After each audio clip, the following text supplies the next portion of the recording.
jail. Peter Navarro, Steve Bannon, now in prison. But they couldn't stop them. There's not a prison bill that will ever shut me up. They call them rebels. Basket of deplorables. They call them rogues. They claim to guns or religion. And they say they're outlaws. These are the kind of guys you like to smack in the ass. War Room presents Rebels, Rogues, and Outlaws. You set out to take Vienna. Take Vienna! The national bestseller by longtime Bannon producer Dan Fluette. Take a journey through the pictorial history of War Room. In a culture that celebrates the weak, show your support by standing with the rebels. Go to doitfluette.com or scan the QR code on your screen.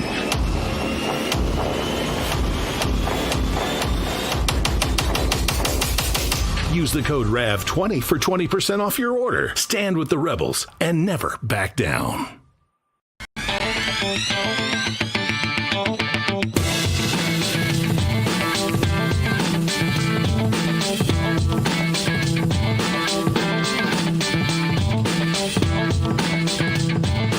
They're shut.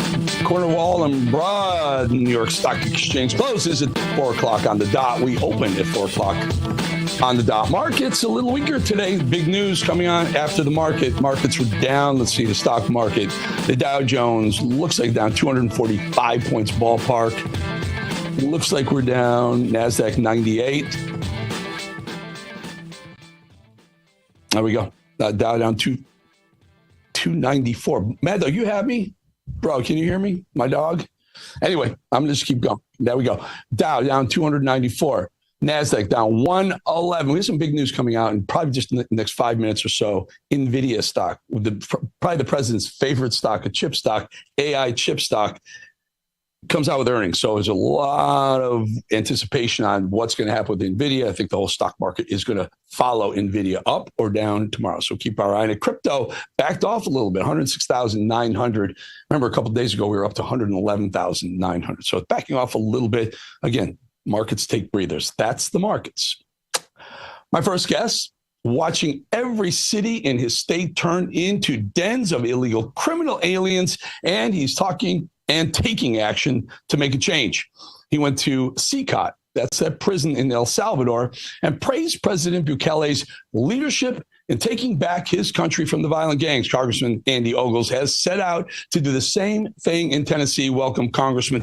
Good to have you back, my friend. So tell us, first of all, tell us about CCOT. I mean, you want to talk about scared straight. Remember back in the day, there was a thing called scared straight to teach kids not to do drugs and do bad things and become criminals because they go inside prisons. You know, one look inside those El Salvador prisons, and maybe these illegals would think twice about coming across the border to the United States if they're going to get sent there. Your thoughts, sir? The floor is yours. Well, I mean, if you look at CCOT, go back 40 years, El Salvador has been wrought with civil war, dictators. The gangs came in and took over, violence. And President Bukele came in and said zero tolerance to the gangs and started putting people in prison where they belong. So I visited that notorious prison. But quite frankly, it's only notorious because of the people that are there. They're treated humanely. They have access to legal and to medical and food and all of those sorts of things. But I mean, when I met with, one of them was from Nashville, but I spoke to one of the individuals there, and the question was asked, why are you in here? He said homicide, just very plainly and matter-of-factly. Then the question is asked, well, how many people have you killed? And he said 50. And this is someone who'd been in the country and in the United States since the age of 13, operating between Virginia and New Hampshire. So this is someone, a violent member of MS-13, operating on the East Coast, has killed dozens and dozens of people. And he was like, 50, and so this is who we're deporting. This is who ICE went after in Nashville. And this is who the mayor of Nashville is defending. I, for one, have had enough of that type of crap. Congressman, you talked to this criminal thug in jail, and he said he killed 50 people. He had 50 kills under his belt, and he's been in the United States since he's 13. I assume the 50 didn't happen when he was, when he was 5, 7, and 8 years old. Most of them probably had happened after he was 13 in the United States, right? Yeah, all this was part of his gang activity on the East Coast. And again, as you look at, we have our photographs of the trip on social media, and all these guys are tatted up. You can see, and literally they're tattooed with all the people they've killed. And, in the gang world, it's all about respect. It's all about power. There's no friendship. It's about being ruthless. And again, that question was asked, did you have any friends in the gangs? He said, friends will get you killed. It's all about power and respect. And so these guys kill for power, they steal for power, they, maim for power, and that's who Joe Biden led into this country. That's who these wokeivist mayors are allowing to operate in our cities. And as someone who's on the Homeland Security Committee, I've seen the classified data. They're operating here all across the United States of America. These gangs, and there's not even in Tennessee, rural Tennessee. There's not a city in Tennessee that you don't have some type of operation with these violent gangs of MS-13 and Trinidad and so many others. But that being said, we've got to take back our cities. We've got to have a zero tolerance policy. If Bukele can clean up El Salvador, we can clean up our streets as well. But these gangs are bringing violence into the homeland. They are ruthless, and they want your street corners. They want your kids. They want to peddle their drugs and sex trafficking and all the other stuff. So these are not nice people. And again, I'm for one and fighting back, which is why I called for an investigation. Yeah, I'm guessing when you're interviewing this thug that killed 50 people, you didn't see Senator Van Hollen there trying to get him returned to Maryland by chance, or some of the squad members who were complaining about Trump's deportation policies. Here, let's get to last time you were on. You were talking about the mayor of Nashville, Tennessee. I think you said that he insists on keeping Nashville a sanctuary city. Where is that? How is that progressing? What are you guys doing about it? Yeah, so if it hasn't already, we have a letter going out. It's a joint letter between the Homeland Security and Judiciary Committees beginning an investigation into the city of Nashville and the mayor, and to see if any federal monies went into aiding and abetting illegal aliens. And then we just found out today the mayor has posted, and we've got pictures that we'll put on social media, where the mayor is literally putting out and tracking ICE agents and putting their names on the internet so that people can evade law enforcement. And then also, I would argue that he's putting both federal and local law enforcement in harm's way. So I've got a zero tolerance policy towards this kind of stuff. Like, if you're putting law enforcement in harm's way, if you're aiding and abetting criminals, something's got to be done about it. We're going to have an investigation. I sent all of that information I just mentioned to the Judiciary Committee and Jim Jordan, and we'll be moving forward as quickly as we can. Congressman, I'm going to back you up on something there. Law enforcement, here in Orlando, I rode with several agencies, ICE, DEA, FBI, and others, and they did a bust, and we filmed it, and we're going to bring that probably to the folks tomorrow as just show everything we've done over the last couple of days. But every one of them was wearing a mask. And I said, well, what's that all about? And they said, literally, Tren de Aragua has very sophisticated facial recognition software. So all they need is a picture of someone's face, and they can find out where they live and where their families are. They're a very, very dangerous group of people. Yeah, again, going back to some of that classified data, without going into details, I can tell you that most of these gangs, they're large criminal enterprises. They're a corporation, and they have very sophisticated surveillance capabilities that is, quite frankly, frightening. And so when you have the mayor of Nashville literally listing the names of agents and law enforcement on the internet, you're putting them and their families in harm's way, whether you intend to or not. And again, it's done. He's saying, in the name of transparency, look, it's one thing to release data, you do it a week or 10 days later, however you want to do it, that kind of thing. But when you're naming names, when you're putting their names on the internet, when something goes bad, and it's only a matter of time before something like that might happen, there could be very well criminal and, of course, civil penalties that ensue. And so we've got to get him to take this down. Again, I've turned over this information. And to your point, they're sophisticated. MS-13, all the other kind of spinoffs from MS-13, Tren de Aragua, they are criminal enterprises, they are corporations, and they can surveil law enforcement and find out where they live very, very quickly. Yeah, it's insane that the mayor would do this. Right. Freddie O'Connell, I believe his name. But now you also posted on X that these criminal gangs are operating in every major city in the state of Tennessee. it's prevalent. I think the folks need to understand exactly how prevalent these gangs are. By the way, is it just Trinidad? Is it MS-13? Is it both? Are there more?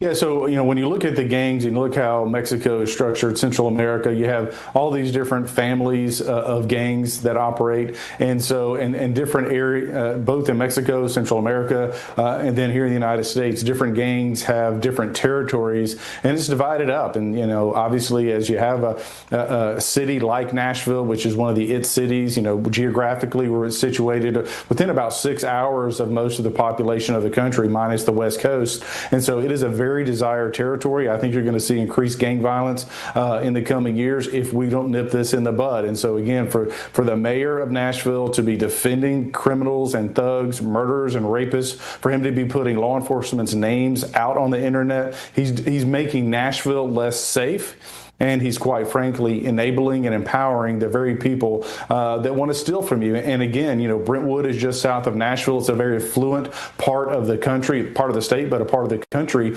And that being said, we just call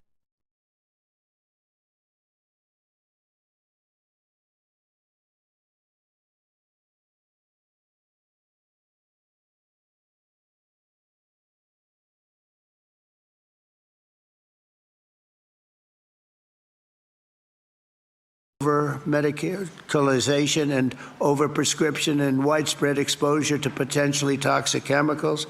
Unlike other administrations, we will not be silenced or intimidated by the corporate lobbyists or special interests. And I want this group to do what they have to do. We have to spell it out. In some cases, it won't be nice or it won't be pretty, but we have to do it. When you hear 10,000, it was 1 in 10,000, and now it's 1 in 31 for autism. I think that's just a terrible thing. It has to be something on the outside, has to be artificially induced, has to be. And we'll not allow our public health system to be captured by the very industries it's supposed to oversee. So we're demanding the answers. The public is demanding the answers, and that's why we're here. Already we're phasing out 8 of the most common artificial food dyes.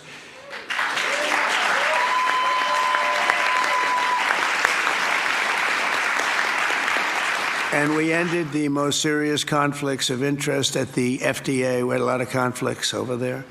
Earlier this week, we approved a SNAP waiver request from Nebraska so they can stop taxpayer dollars from being used to make our children obese. I understand requests from 3 more states will be approved shortly, and more are expected to come in the following weeks. Over the next 80 days, the Commission will build on its work in this report to develop a roadmap to bold and transformative public health reforms for our consideration. It's a consideration, and we'll lay out the facts. Let me say congratulations to the entire MAHA movement. This movement has become very hot. People are really, I tell you, they're going to move. And again, that's why I've called for an investigation. Well, investigate. I will tell you that it's one of the biggest fears on law enforcement. We were riding with them, and they just didn't want their identity exposed to these gangs because they're bad. They're badass. I'm allowed to say that on TV. They're badass. Congressman, appreciate you, and you keep us up to speed on how your bill and how your request for the investigation progresses. Thank you so much, Congressman. Appreciate it. Absolutely. Thank you. Yeah. All right, folks.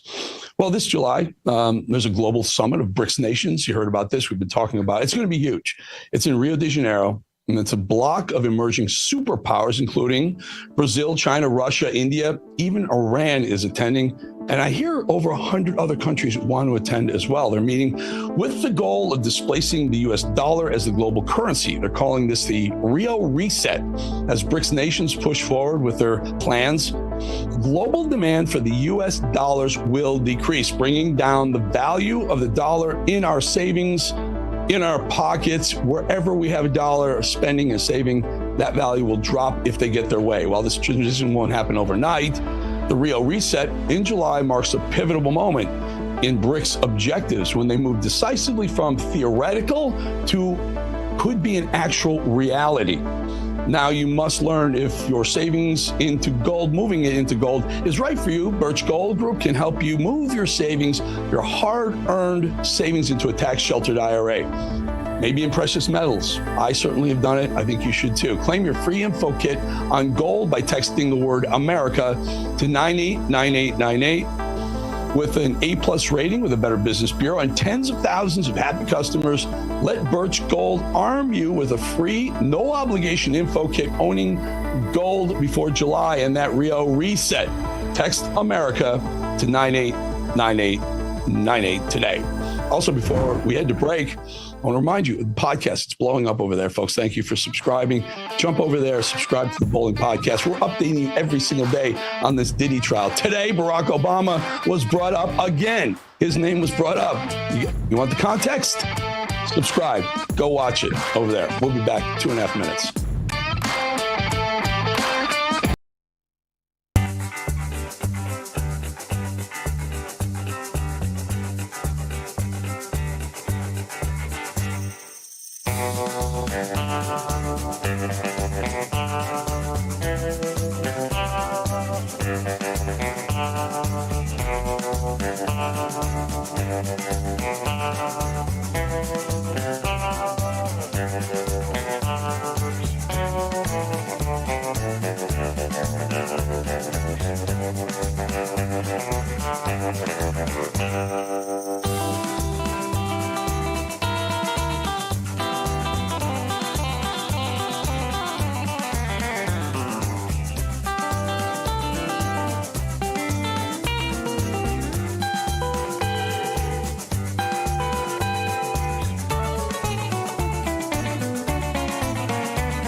New Mexico, you said? New Mexico. You said it was a hill. I mean, is it a golf course, perhaps? Maybe? No, it's just a hill in New Mexico. I just found it. Folks, you can only get pictures of a hill in New Mexico on the Bowling Show on Rav. If you want hills, you want to see hills in New Mexico, the only place on the whole internet, cable TV, broadcast TV, you got to come to Bowling Show. You get hills in New Mexico. That's what I'm talking about. It's a new day in America and a new administration in Washington, D.C. There's a lot of excitement and optimism about the future. By the way, D.C. is great, but you can only get hills in New Mexico on Rav Bowling Show, 4 o'clock. There's a lot of optimism about the future, but the reality is there's a lot of work to do too, especially when it comes to fixing our broken healthcare system. The truth is that the forces that are responsible for breaking the healthcare system aren't going to simply go away. Challenges are there. The challenges to our system won't disappear overnight. Now more than ever, you need to be prepared. That's where the wellness company comes in. They're real MDs, they're real doctors, and they're medical professionals that you can trust. And their line of prescription medical kits, they're really cool. They're really awesome. Gold standard when it comes to keeping you safe and healthy, whether it's their medical emergency kit, the contagion kit, the first aid kit, or the travel kit. These prescription drugs And prescription kits contain an assortment of life-saving medications and guidebooks to assist you in the proper use of the medications, from the flu to strep throat, from COVID to the bird flu. From a trip to the beach to a trip overseas, the Wellness Company has a prescription kit designed to keep you and your family safe. Make America healthy again. Starts at home. Do your part and protect the health of you and your family. Go to www.twc.health/voice today and order. That's twc.health/voice and use the promo code VOICE to get 10% off. All right, my next guest has been out on the border when illegals were flooding across, and he's been out there now to see the difference that President Trump has made. Here to give us an update on the border is host of the Green Line podcast and VP of National Border Patrol, Art Del Cueto. Art, really good to have you, my friend. So I was talking to you in the break. I was talking to you in break, and here in Orlando, and we did a couple of ride-alongs. We caught some really, really bad guys, some Tren Del Aragua guys. One was accused of murder, another assault with a deadly weapon, intent to kill. We popped him. And here's the point I was trying to make. It was I was brought in to film it. It was amazing. And it was agencies. ICE set it up. Homeland Security set it up. ICE was the lead on it. FBI was there. Florida Highway Patrol were badasses, dude. They came in and they lit him up and caught the guy. I have a couple of pictures. If I can just show you. Here's us. That gentleman right there runs the ICE station in Orlando. That's Norm. I don't want to say his last name. He allowed me to put his face on picture. Here I am with some FBI agents and HSI, Homeland Security investigators. A group of 22 individuals. And again, like I said, Florida Highway Patrol rolled up, got the guy in the truck at both sides, arrested him, and put them away. And the thing we were just talking to Congressman Ogles about before is to all these folks here, when they're doing the arrest and when we're in front of these people, they're wearing masks because they're really concerned about MS-13 and Tren Del Aragua. Recognize all you need is a picture, and these guys are on the internet, and their lives and their families' lives are at risk. Art, floor is yours. No, absolutely. Look, myself, I've been on the front lines and I've been very vocal of it about all the issues for several administrations. I've had several threat assessments because of the, death threats that I've received myself. So I don't blame these individuals for covering up their face because, the tentacles of these crime waves and these crime enterprises, they reach far. So I don't blame them. Look, I don't want anyone else to have to go through what I've had to go through with these threat assessments and, just the thought of having somebody threaten against your life. So I know a lot of people have been criticizing them and saying, why do they cover their faces? Well, they weren't criticizing the Antifa guys when they were covering their faces. But this just shows the dangers that these men and women continue to face. The numbers have trickled down. Absolutely. But these guys have made billions of dollars the last 4 years. So the desperation for them to continue to come across, continue to do something is not going to stop. That's why, hats off to the men and women that are out there putting their lives on the line, trying to make sure that we keep our nations safe. And you know what? I got something for you. Don't be telling people what they got arrested for, because you may have some congressmen or some politicians on the far left that decide to go out there and visit them once they're looking for new martyrs. Because just that radical left sure can make up their mind who the good guys and who the bad guys are. They're pretty much the good guys are the ones who are accused of crimes, and the bad guys are the ones who are the victims. That's for whatever reason, the left thinks that's a great political strategy. Didn't work. It probably won't work. So, apprehensions are down. Trump will say 94% plus. These gangs are still trying to make money. What are they doing? Instead of getting caught at the border, are they going underneath? And then I really want to talk about the force multiplier effect of all these agencies getting together. But what are these gangs doing in the meantime, cartels doing in the meantime to make money? So what they'll do is they're going to continue to get creative. Back when it was harder to come across, they were very creative with, the way they were bringing people across, the way they're bringing drugs across. You're seeing the drugs inside the vehicles again, hidden in different compartments. You're seeing it hidden in gas tanks of vehicles as it's coming through the ports and through different areas of the desert. And that's because they realized that it's harder to come across. Before the last 4 years, all they had to do was send a group of individuals that were going to ask for asylum, and And then once all the law enforcement would go to that spot, they were then going to be able to come across somewhere else when it was empty and bring drugs across. Now they can't do that. Now they realize that there's agents out there, there's law enforcement out there trying to detain them, trying to deter what's coming across. So they're implementing, different tactics, like disguising different vehicles, putting drugs in tires, putting drugs inside gas tanks. They're using more remote areas where they're crossing individuals into the U.S., trying to avoid and evade law enforcement from even detecting them. So the ICE agents were very, very thankful that Florida Highway Patrol, FHP, were involved. They're super helpful. And they said only since Trump came into office and Homeland Security, the rules have been, I don't know if they're relaxed or what, but they're welcoming more agencies to crack down on the illegals that they're finding in communities. Force multiplier is what they're calling it.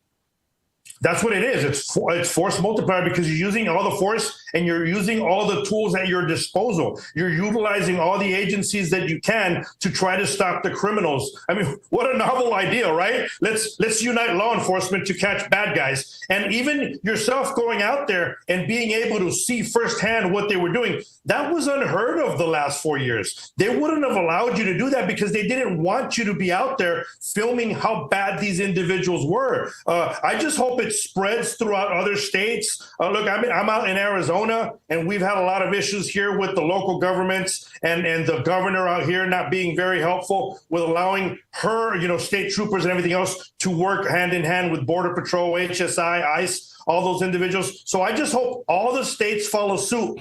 At the end of the day, we want to go catch the bad guys. And the bad guys and the drug cartels and the human smuggling organizations, they don't care what side of the aisle any Americans have voted on. All they care about is endangering American lives and flooding our streets with drugs. That's their number one priority. So I really, truly hope that a lot of these politicians realize the error in their ways and realize we need to make sure that law enforcement all works together in order to go after the criminals. Art, we just literally did a segment right before you with Congressman Andy Ogles from Tennessee, who's got a real issue with the mayor of Nashville, Tennessee, a Democrat named Freddie O'Connell, who's posting the names, identities of the agents that are arresting illegals, posting them online. What's Art Del Cueto's message to Mayor Freddie O'Connell? I think they should be ashamed of themselves, and they should be, actually charged with putting people's lives at risk and at danger. And I'm telling you, I have been in that situation once too many times. Every time I've spoken with President Trump, in a public setting, I get flooded with death threats and everything else. I don't wish that upon anyone else. That's why I've always been at the forefront wanting to speak and say the truth to the American public. Because I don't want those individuals to have to deal with it. But to have an actual mayor to pretty much serve the names of these, law enforcement officers to the drug entities, to the drug cartels, it's just very, very shameful. And some charges need to be brought up against that individual. Yeah, I wish, he's trying to do an investigation. And anyway, Art Del Cueto, appreciate your time, man. Stay safe, my friend. Thank you. I appreciate you and everything you do. Thank you. Thank you, sir. All right, we'll be back. 2.5 minutes, folks.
Read it for me, Mad Dog. Read it for me. Sorry, it's not New Mexico. It's Texas. It's a Texas flag. Yeah, it's Texas. And what city? I can't read it from here. The Seagraves. Seagraves. Got it. Okay, beautiful. Because remember, if you want hills in New Mexico, you got to come to the Bogle Show.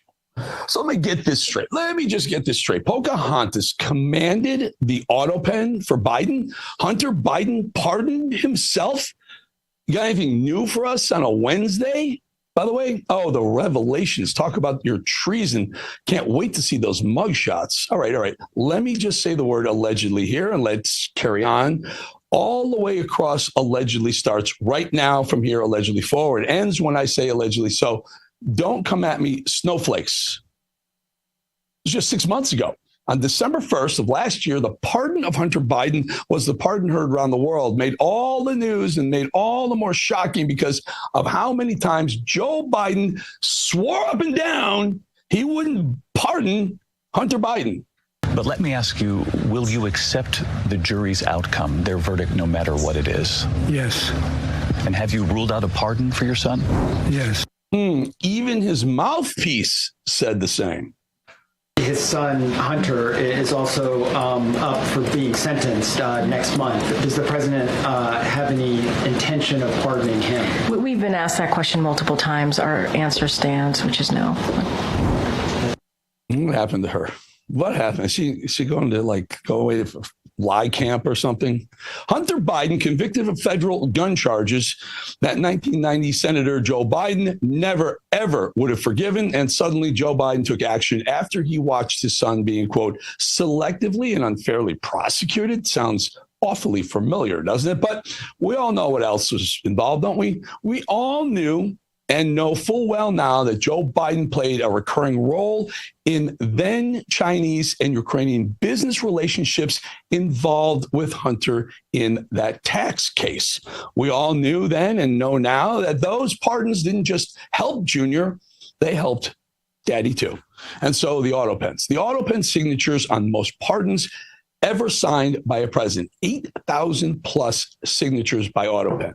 One of the biggest scandals in our history, which at the heart of it is the cover-up of Joe Biden's mental and physical health and declining mental and physical health, getting bigger and bigger by the day. People keep throwing Watergate around. Jake Tapper tossed it into an interview to make it seem like he cares, gives a crap about the gravity of the situation. I think that doesn't begin to cover it. Now, there are talks of Biden staffers selling pardons and acts of clemency. Folks, I don't think we really understand. We knew, of course, we all knew just how controversial these pardons were on the way out. All you had to do was look at the sheer numbers. An astounding 8,064 pardons by Joe Biden. We're talking about treason here on many levels. These auto pen signatures. Who did they come from? Who was actually pressing go on the auto pen? Staffers? Members of Congress? Jill? Hunter? Well, according to White House AI and crypto czar David Sachs, Elizabeth Pocahontas Warren was on the other side of that auto pen on many of them. Kind of crystallizes moments like this, doesn't it? Do you regret saying that President Biden had a mental acuity? He had a sharpness to him. You said that up until July of last year. I said what I believe to be true. And you think he was as sharp as you? I said I had not seen decline. And I hadn't at that point. You did not see any decline from 2024 Joe Biden to 2021 Joe Biden? Not when I said that. So what if now, just go with me here, what if the people who fought the hardest and the loudest to cover up Joe's condition were the ones at those auto pens, the Elizabeth Warrens, the Nancy Pelosi's, the Chucky Schumers, the Timu Obama, Hakeem Jeffries, the Jamie Raskins of the world? What if those were the ones who just wouldn't let up when asked about Biden's obvious dementia-ridden state? What if those are the ones at the auto pen running the country? Pretty frightening, right? I mean, what's worse? Joe Biden running the country comatose, or Elizabeth and Nancy in any state or form, Indian or not? No wonder they just want to move forward on all this. Look, we're just looking forward. And just a reminder that if the mainstream media actually concerned themselves with journalism, they would be livid right now. They'd be ticked off and investigating this deeper as they should on behalf of, I don't know, the American freaking people. Are you kidding me? And by the way, Jake Tapper writing a book now doesn't count as investigating. It tries to clear himself. An incapacitated president has surrounding staffers and politicians doing his bidding for him. His son acts as a chief of staff, unbeknownst to the American people, and then possibly issues himself a pardon, one that also spreads to his father and his family. What are we doing here? Let me say it again, allegedly, just so you snowflakes don't get upset. And so it makes sense. Given that we more than likely had a shadow government of sorts in place throughout the entire Biden presidency, or at the very least, I don't know, the last 2 years, maybe more, it makes sense now. The Democrats are proposing this laughable group for the laughable notion that they know anything about how to run a government in a country. Clearly, the benefit of the country isn't interesting to them. It's not what they're all about. They've shown time and time again their power-hungry fury and the Trump administration hatred. Well, that is everything to them. Makes sense to them. Doesn't suit them that more than half the country is happy with what president is doing, maybe 2/3 of the country right now. And they're happy with the direction of the country under Trump. So these idiots, they're hatching a plan to screw it all up or to try and save face, whichever comes first. The Democrats are flailing and more desperately by the day. So why not? Shockingly, Cory Booker wetting his adult diapers on the Capitol floor for 25 hours didn't work. And the $2 store, Timu Obama, singing folk songs on the steps of the Capitol, well, that didn't move the needle either. Bernie Sanders fighting the oligarchy by flying private jets around the country didn't work. Surely that may have improved things for them. No? Nope. Answer is no. Or at least the Democrats' answer. So-called shadow cabinet. And wait until you hear which winners made that list. It's an idea first proposed by Michigan Senator Elisa Slotkin. Elise Slotkin, at least. A so-called shadow cabinet, which means you have one figure who speaks for the operation on a particular issue, a shadow secretary of state, a shadow secretary of defense, and so on and so forth. And instead of having many voices drowning each other out, pick one for each issue, presumably your best. Get this, Letitia James was proposed as a shadow attorney general. Letitia James, the one who had so much Trump derangement syndrome, she spent millions of dollars in New York to prosecute Trump, and it failed. You know, the one who's allegedly now guilty, allegedly, of mortgage fraud, among other things. Or how about little Samantha Power as a shadow secretary of state who ran USAID as a corrupt fund? Do you remember that? We're still finding out how corrupt USAID is. Or how about Mark Cuban, Shadow Secretary of State? Katie Hobbs, Shadow Education Secretary. What about Giselle Fetterman, wife of the Senator John Fetterman, for Shadow Homeland Security Secretary? This is the best they've got. This is what they were proposing. The only thing these people are the shadow of is actual politicians. They know they're in dire straits. So they're spending, $20 million on consultations to figure out why young white men have left the party. Kind of reinforces the issue, doesn't it? Nobody cares about a shadow cabinet, and they never will. And with AOC, Jasmine Crockett, and the rest of them as heads of their party, the only way to go from here is down. These people are sick. 2.5 minutes. We'll be right back.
into the bathroom.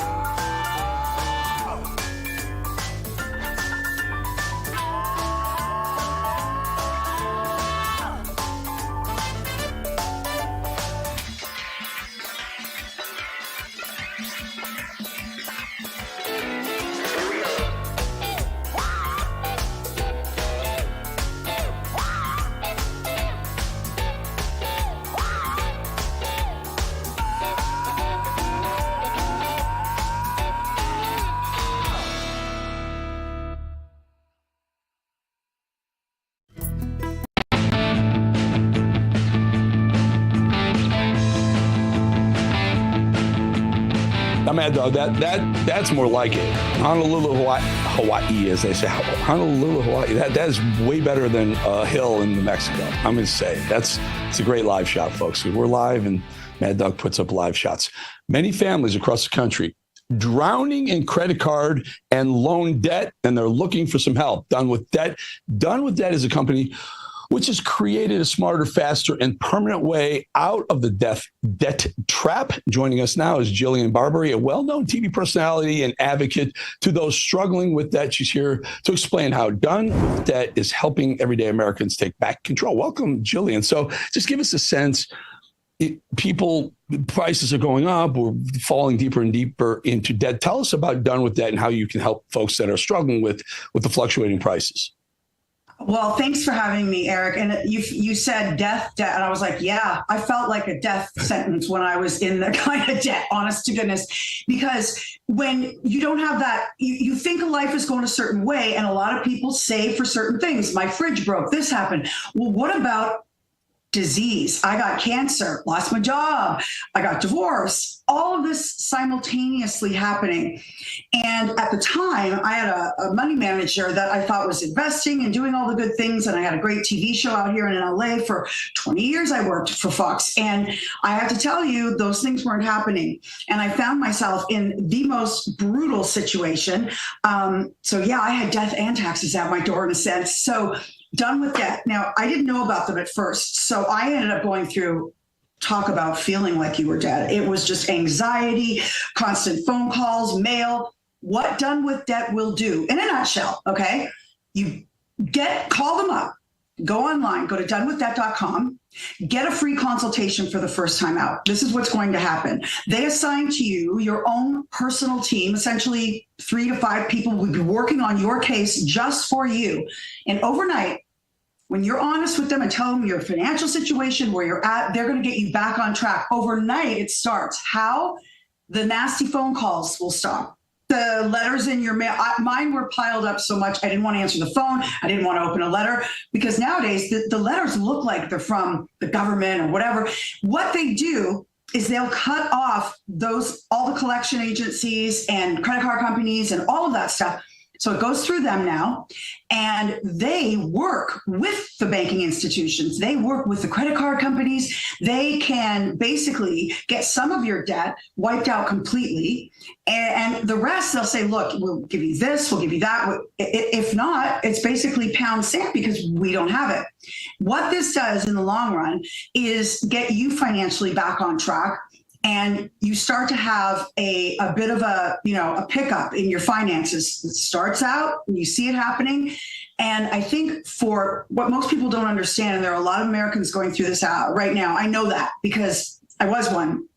And regardless of what your job is or what you're doing for a living, it could be, I've seen football players lose everything, right? You get bad management or it can happen to the best of people. And it is something that no one really talks about. And so you sit there, you're feeling alone, you're anxious, you're freaked out, you don't know where to go, what to do. Done with Debt. They're like, they're your whole team to get you back on track. And I say that. What I want to do is I want so it's a debt consolidation. It's great. So you hand them all your debt. They figure it out and they negotiate. And I assume they negotiate with your creditors and whatnot. So what is the step? Just get us to where the folks can do if they're listening right now. Where can they find it and how they start? What's the first step? First step, go to donewithdebt.com. You'll see testimonials on there. You'll see what they've done for other people, other Americans that are in the same situation. And that in and of itself is proof. I'm proof.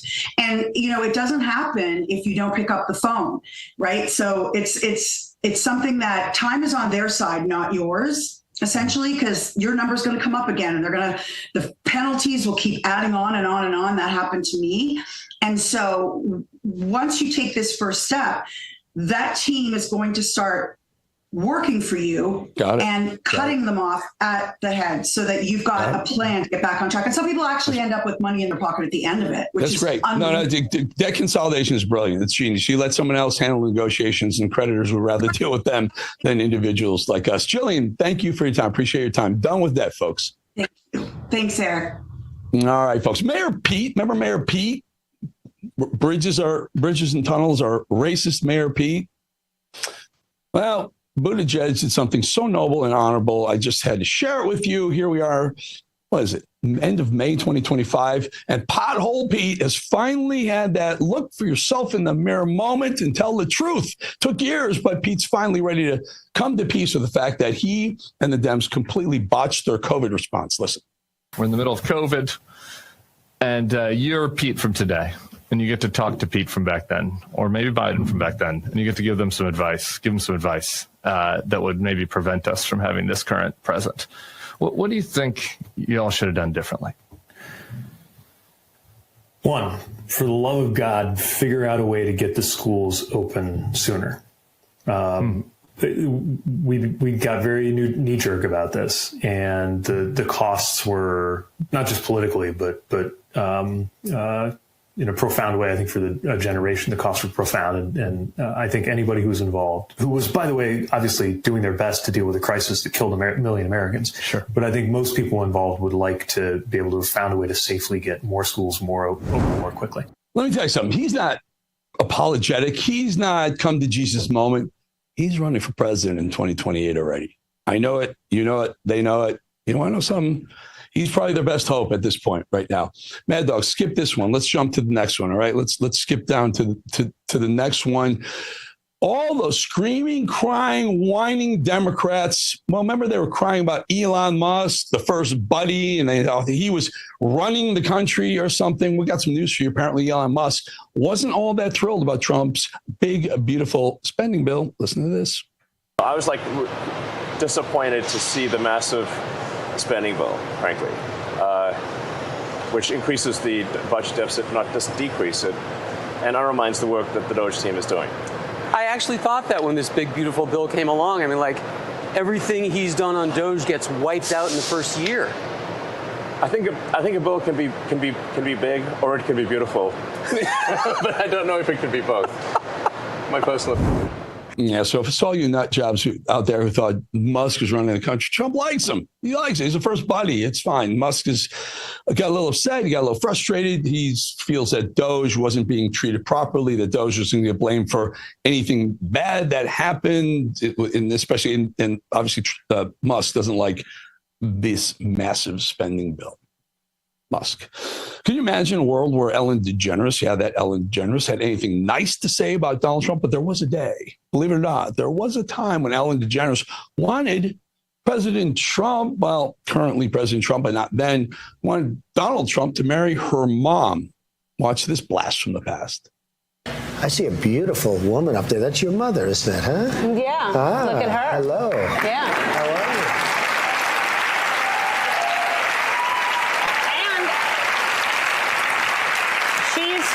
She's available if you're interested. I'd like to offer her.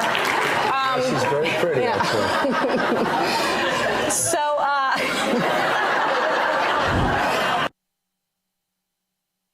I'm pretty sure Trump wasn't or isn't going to go for Ellen DeGeneres' mom. By the way, beautiful Melania. He's doing just fine. Chicago Mayor, let's go, Brandon Johnson, tried to ruin Memorial Day. We told you about this yesterday, shouting out Africa. Apparently, the Democrats aren't done taking shots at our nation's most sacred holidays. Here's a liberal crybaby who plans on protesting this year's 4th of July holiday. Watch. We boycott all of their shows. We boycott the charade. We don't gather in parks to celebrate an illusion. We won't pretend that explosions overhead make us independent while our rights, our voices, and our futures are being sold off behind our backs. Instead, we reclaim the day with solidarity and silence. Gather with your friends. Gather with your families. Support your local independently owned businesses. Turn this day into a true declaration, not of fake independence, but of real, grounded community. Now, that nutjob, snowflake crybaby. Yeah, right. Okay, man, that was great. Who wrote that banner? I love this. Leftist crybaby. Get that off my screen. That's not my screen. That was the other one. Someone's going to pick that up. Screenshot Eric bowling with leftist crybaby. That's better. There we go. That's better. I love it. That guy was great. That was who wrote that? Mad Dog? Who wrote it? It was Trish. I want to give him credit. Trish wrote it. I love it, Trish. Good job. Leftist crybaby. The View just dropped their latest, nastiest lie about Trump. Well, one of them.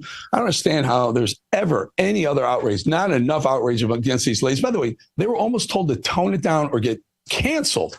Listen to this one. It's nice to see. But it sounds like he's doing a set at the Laugh Factory. Yeah. It was about time we heard him give the Gold Star families their due.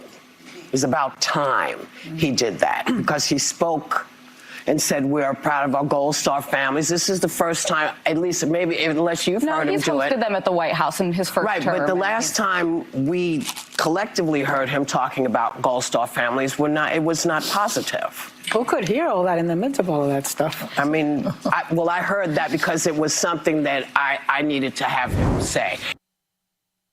I said cancel them. They've been warned. I said cancel them. We'll be back in 2.5 minutes, folks.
Mad Dog. Yes, sir. Where is this? Tbilisi, Georgia. Tell me what part of the state do you think that is? It's what? It's the country. Thank you. Georgia. Thank you. Good job. You know how we knew? Because it was dark. All right, folks.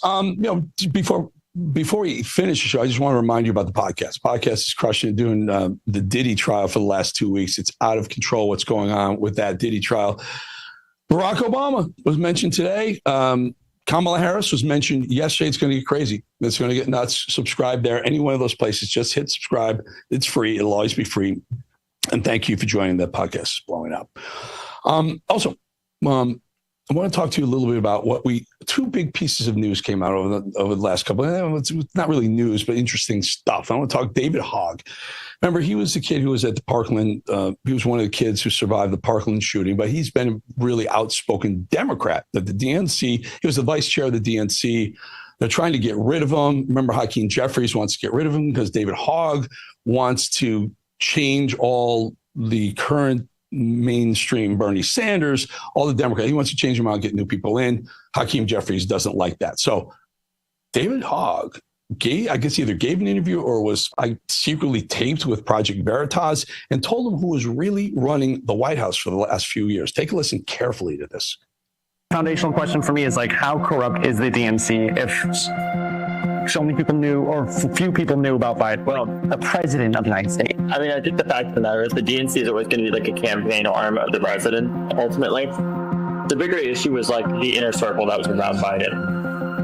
That's it. And I can't stress to you enough. Joe Biden's chief of staff, had an enormous amount of power. Joe Biden? Joe Biden's chief of staff. That was an open secret at that. I would avoid him. He was scary. What was his name? Anthony from Collagen. I've never seen him.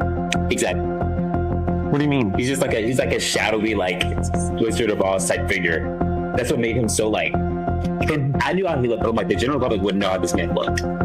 But he wielded an enormous amount of power. And I can't stress to you how much power he had in the White House. So David Hogg, who is in the know, the DNC is basically a wing of the Democrat White Houses, including Biden and Obama at the time. David Hogg telling Project Veritas, James O'Keefe's group, that I believe it was Jill Biden's chief of staff. Joe Biden's chief of staff was wrong claim. I think it was Jill Biden's chief of staff was essentially running the White House for the past 2.5 years. Are you kidding me? And then we hear that the auto pen was being used and abused and traded and sold pardons. Folks, you don't dislike them enough. You haven't been lied to enough that you just never vote Democrat again. Don't even talk to Democrats. Don't even go to cocktail parties. This one is interesting. We saw this video, right? We saw Macron's wife, Bridget, push him in the face, kind of punch him in the face. Well, New York Post, according to the New York Post today, just revealed that they have a lip reader. Now get this, lip reader reveals what French President Macron's wife, Brigitte, said moments after shoving him in the face. And if you watch carefully as she passes him, she appears to mutter the words, dégagez, espace, des loser, translated in English. Again, the New York Post, folks. Stay away, you loser. Can't make it up. Not us. New York Post says, stay away, you loser. You know what? I kind of get that. Does Candace Owens have an opinion on that? We'll ask her later. War Room is up next, folks. Have a great night, and we will see you back in West Palm Beach tomorrow.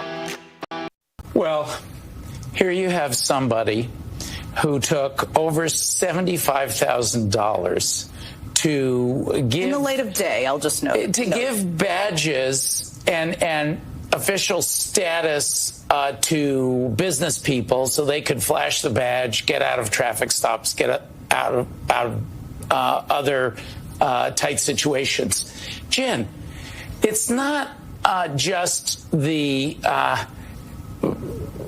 people involved in this incident. We have him on tape. You played the tape.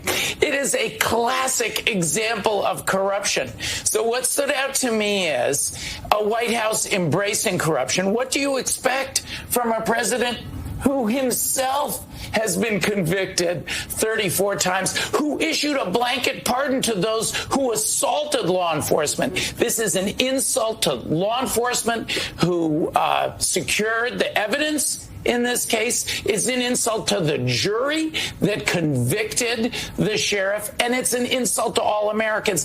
And it comes on top of so much other corruption with the Qatari plane and the $2 billion UAE-backed investment in Trump's crypto business and selling access to Trump at the dinner. Some other pardons that are also involved with issues of selling access, like that crypto dinner. So there's a pattern here. When people do this stuff, it comes at the expense of the American people, and I don't think they're going to tolerate it. This is the primal scream of a dying regime. Pray for our enemies, because we're going medieval on these people. You're just not got a free shot on all these networks lying about the people. The people have had a belly full of it. I know you don't like hearing that. I know you try to do everything in the world to stop that, but you're not going to stop it. It's going to happen. And where do people like that go to share the big lie? MAGA media. I wish in my soul, I wish that any of these people had a conscience. Ask yourself, what is my task and what is my purpose? If that answer is to save my country, this country will be saved. War Room. Here's your host, Stephen K. Bannon. It's Natalie Winters hosting today, May 28th, in the year of our Lord 2025. Always love the hot takes from Norm Eisen. I guess my only question is, I wonder how your future prison inmates are going to like being talked down in that horrible tone that you always like to bless us with on MSNBC. Of course, what are they talking about? All things Joe Biden, corruption, President Trump. Here's the thing, and we're going to link it to what is, I think, probably on everyone's minds right now, especially here in the War Room posse, right? Codifying the Doge cuts, eliminating the waste, the fraud, and the abuse, all of the above, and then some. The whole idea, right, the whole conversation that we're having right now about Joe Biden's health, right, it's the limited hangout version. I'm not even going to say the names of the two people who apparently are on every mainstream outlet ever talking about their book, Original Sin, which really should be published as an autobiography, or I guess it's missing my original sin or our original sin. It's not your original sin. I don't know about you guys, probably your old tweets and Facebook posts, you could probably self-publish a book about Joe Biden's mental health decline and the stolen election. Not Jake Tapper. Oops, I guess I said his name, but you probably knew who I was talking about. But I think we have to have the uncomfortable conversation, because what is playing out in real time right now when it comes to the refusal to codify these republic-saving Doge cuts, it's not about Joe Biden's health or the fact that they lied to us about how Joe Biden was out to lunch, or I believe, as I told a CNN reporter, was, quote, essentially dead. And that's a quote that I think aged fairly well in light of recent events. But it's that they liked having a president who was not there mentally. Because to them, that's how you perpetuate and continue the status quo. And if there's anything we've seen on full display right now, coming primarily from congressional Republicans, it is an undying, frankly, insatiable appetite to continue the status quo. Right? You see it in the way that they're apoplectic over the unitary executive theory, right? That's a new slur in Washington, D.C. Well, they have their own version of the unitary executive theory. And that's called the administrative state, the deep state, the permanent political class, the in-your-face state. And it's not a theory. It's very real, and it's codified, and it's the opposition that this show, frankly, everything that the wonderful Stephen K. Bannon has dedicated his life to, was created to be the foil or the antithesis to. And now what? We've passed Memorial Day. How many of these cuts have been codified? The only thing really keeping the whole Doge thing afloat is that they made so many cuts at VA. That's what's sustaining any of their numbers that they have to brag about. And it's still only just a little north of 100,000. Right? The status quo, the business that they are fighting to keep perpetuating here, just a stone's throw away from where I am, is the business of screwing you over. And take your pick, whether it's immigration policy, trade deals, Ukraine aid, the forever wars, the PRC, take your pick on whatever threat they like to get you all gassed up and lit up over and then do absolutely nothing. Right? We're engaged in trench warfare, digging out the deep state every single day. And the best we can get from our elected betters is maybe tweet warfare. And frankly, half the tweets that the House GOP account puts out are so laughable. I almost want to become, I don't even know, a Democrat when they're tweeting, Americans need to get off the sidelines. Or if they say, we need to fight to hold these people and make them accountable for what they did. Yeah, you guys are the ones with the power. So do something about it. There's all this discussion about real masculinity. Well, I don't think real masculinity is sitting on the sidelines and tweeting about a country that's being invaded and overtaken by a bunch of, 10 plus, 20 plus illegal aliens. Right? All these stupid committees, all the people that took the selfies with Elon, the Doge committee. Where are all those people? They're on Codel trips to Ukraine. And now they're tweeting in defense of inflating spending bills. It makes no sense. And frankly, if you really want to get to the heart of it, just like this idea of they want to limit the conversation about what Joe Biden was doing to the idea that, it was the media that lied to us. No, Joe Biden was sick and blah, blah, blah. No.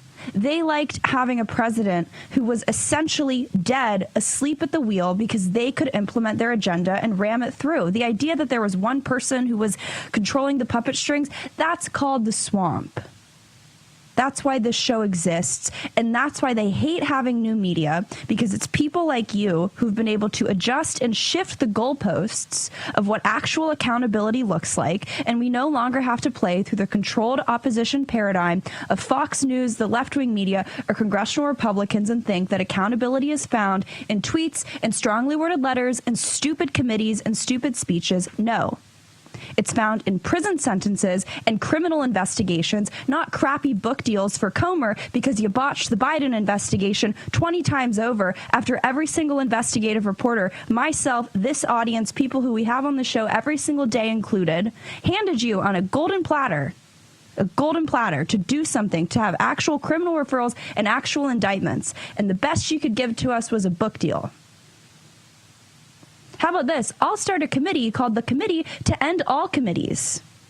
Because what the heck has the China Select Committee been doing? Have you guys been doing a good job of taking down the CCP? I don't think so. They're seizing islands in the Philippines, planting Chinese flags on it. And what are you guys doing? Tweeting. Wow. These people are a bunch of clowns, and they're a bunch of words that I don't think I can say on air. I would. That would probably not be particularly feminine of me, so I won't. But the crux of the issue, and we're going to bring, I think, very shortly, Wade Miller on to get into where we stand with codifying these Doge cuts.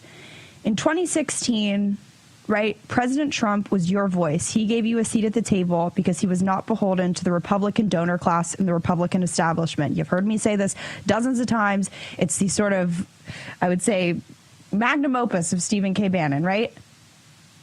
But now we have hit the fundamental bifurcation point whereby it's not a split in ideology because we won that war because of you guys, but it is a split, it is a fork in the road of tactics. And those same squishy establishment Republicans who are so performative, and if you were to chart them out, at least talking about their politics and their conservatism, probably are more to the left than most of people watching the show and your neighbors. They don't have the will to fight. They don't have the tactics, and they want to just tweet, and they want to keep you in the dark, and they want to insult your intelligence and be performative in their activism. Well, we didn't get here by being performative. We didn't get here by Stephen K. Bannon being performative when he chose to serve a 4-month prison sentence. Nor was Peter Navarro, and nor were the thousands of J6ers or the people praying the rosaries or the school board parents. Nothing about that was performative. So how about this? For all the tough talk we get from our congressional betters, maybe you should muster up, I'll take 1/100th of the courage that this audience has had, that people like Stephen K. Bannon have had, to cut waste, fraud, and abuse. I'm not even talking about anything crazy. To cut waste, fraud, and abuse. That's what we're up against. That's poking the hornet's nest. Yeah, I'm fiscally conservative. Okay. Okay, Paul Ryan. Okay, you guys know everything that was going on at USAID for years, and you chose to do nothing about it. So spare me the fiscal conservatism. Really.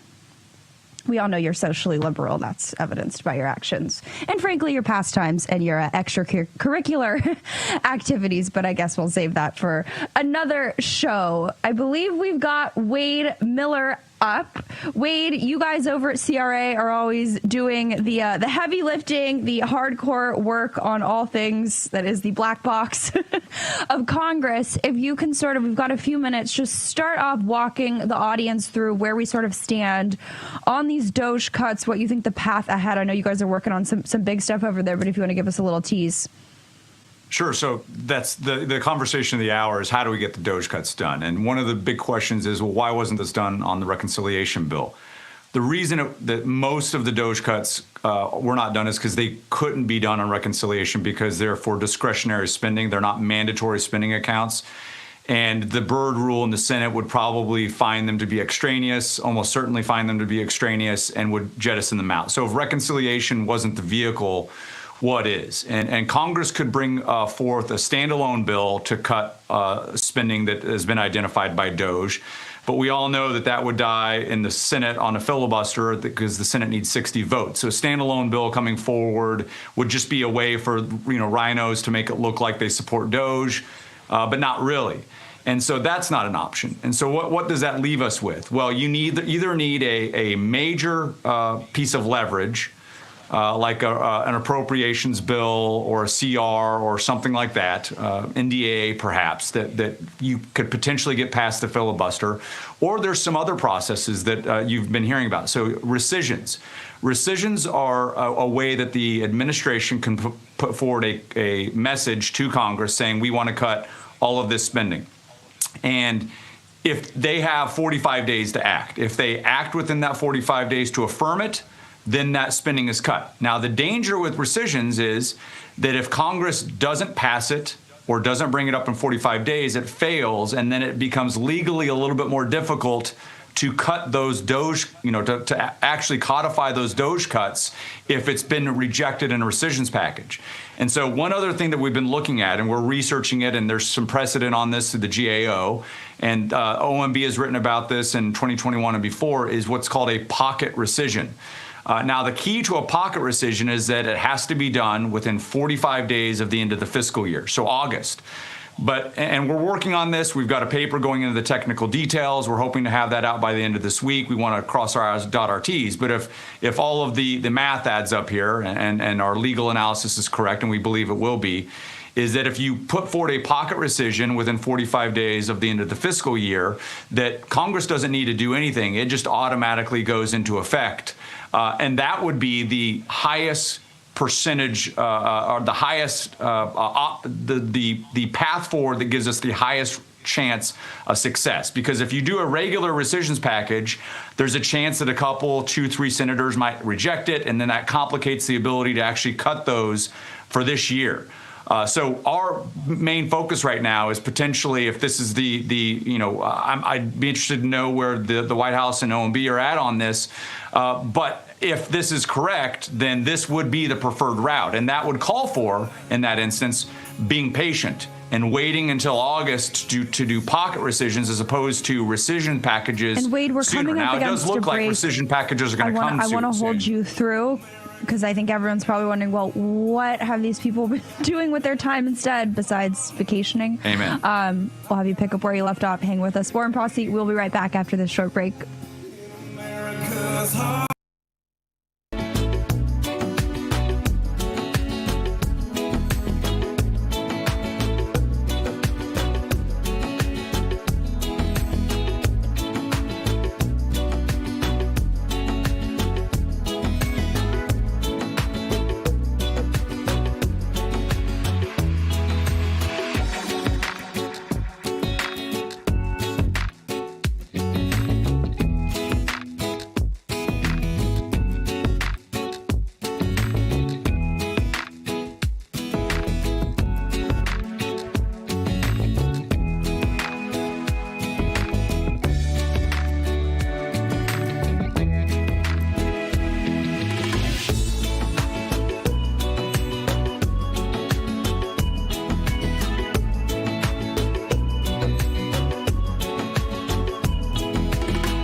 Here's your host, Stephen K. Bannon.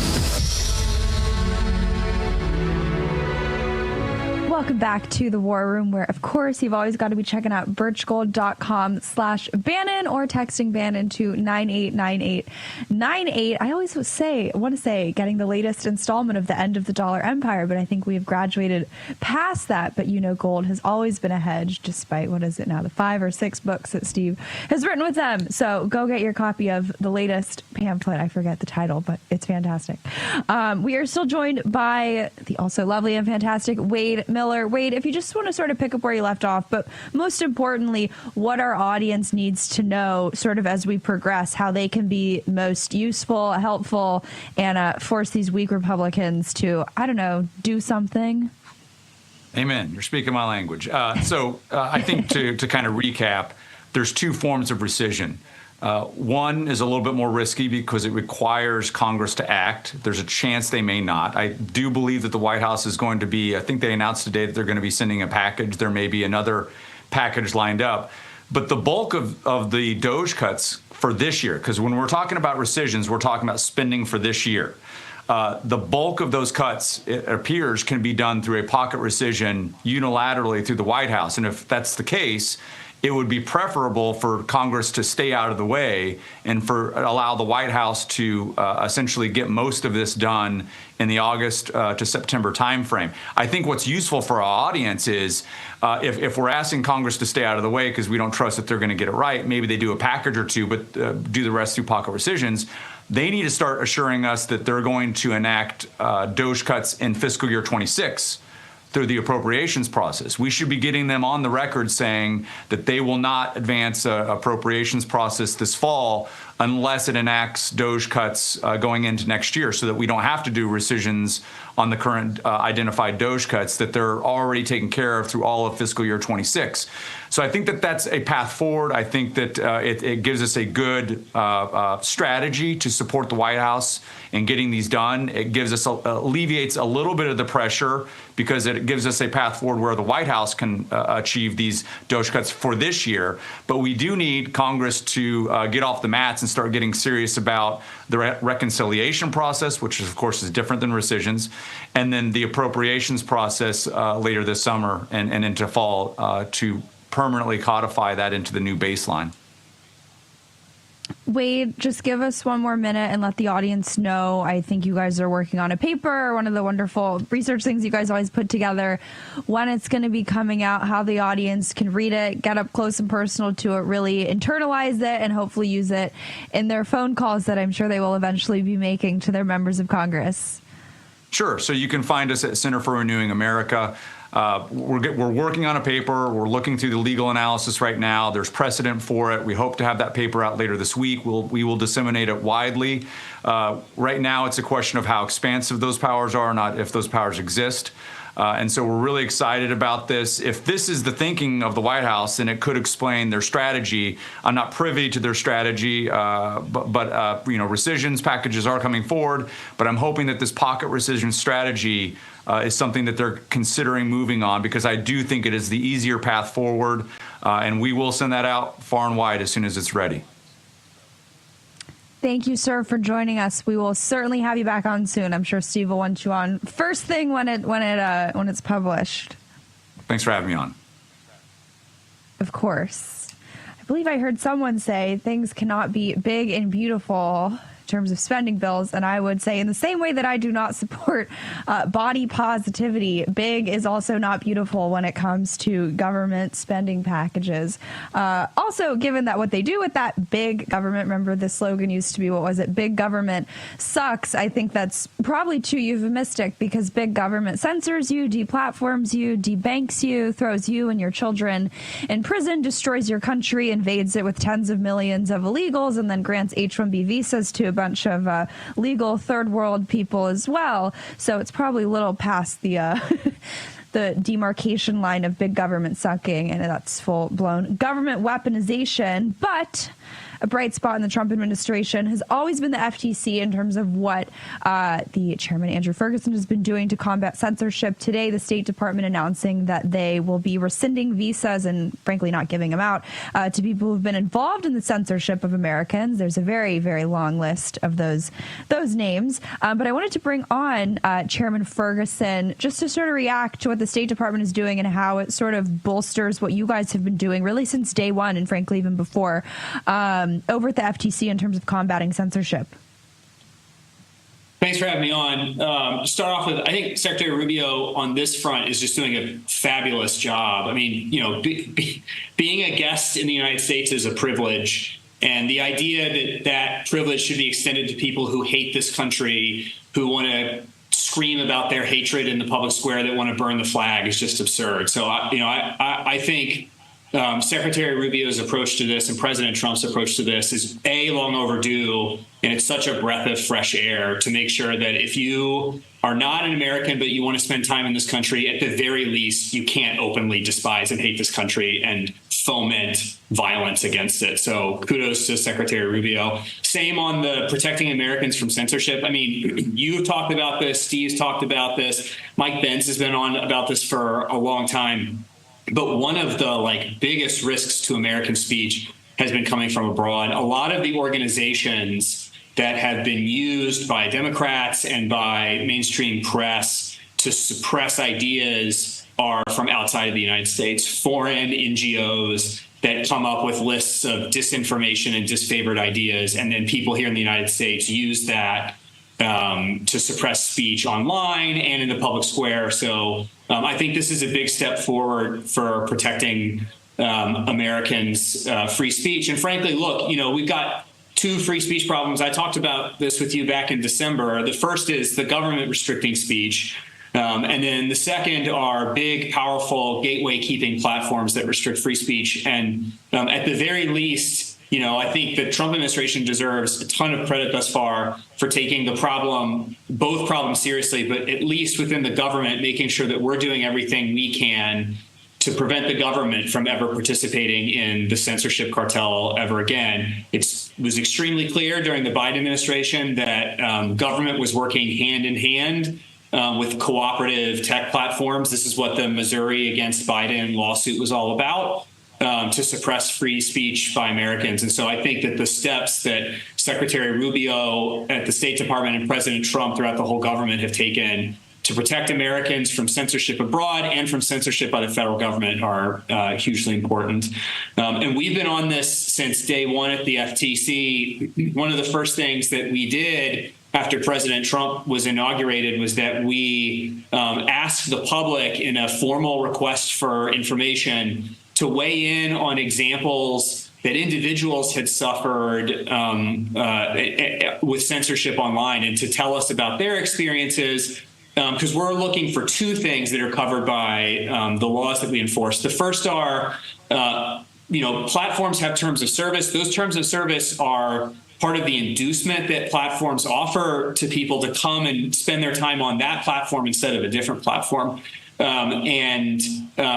When you and I buy something, if we join like a subscription service, or if we decide to post content online, it's all pursuant to a form of contract that we enter into with the platforms. And that requires us to uphold our end of the bargain as users, but it also requires the platforms to abide by their terms of service. And so one of the things that I think is really important for us to find out is we're big online platforms making censorship decisions that were contrary to the promises they were making people in their terms of service.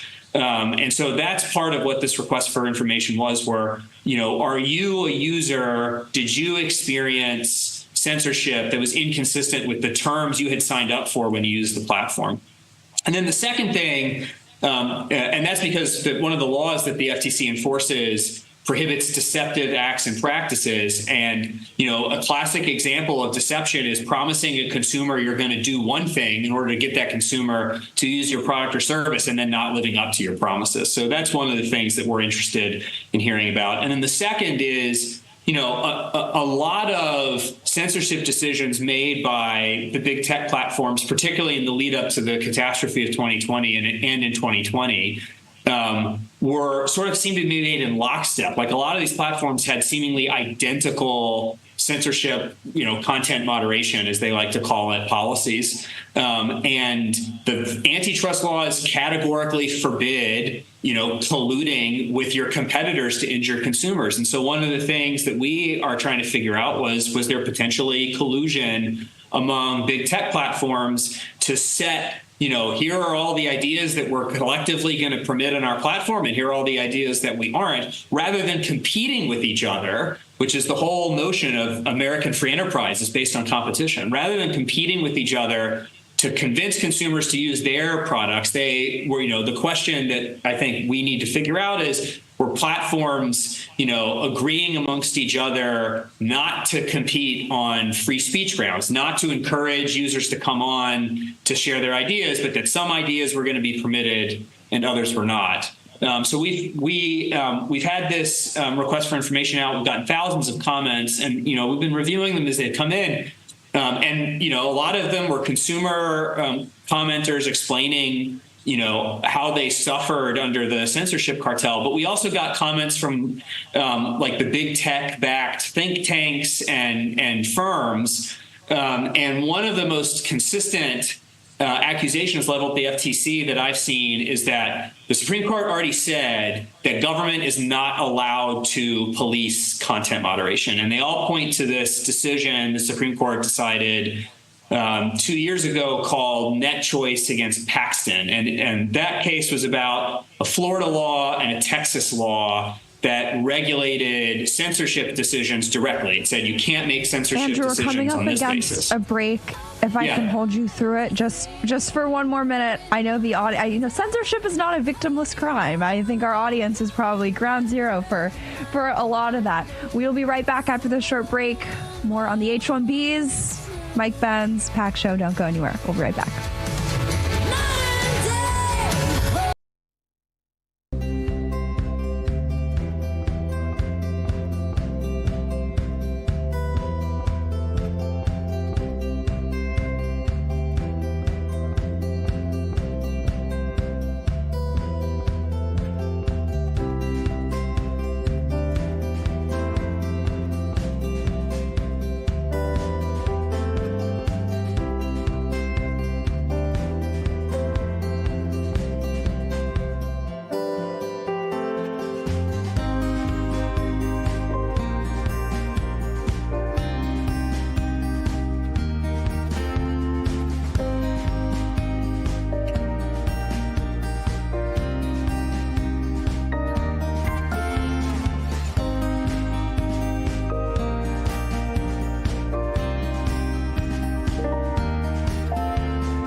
War Room.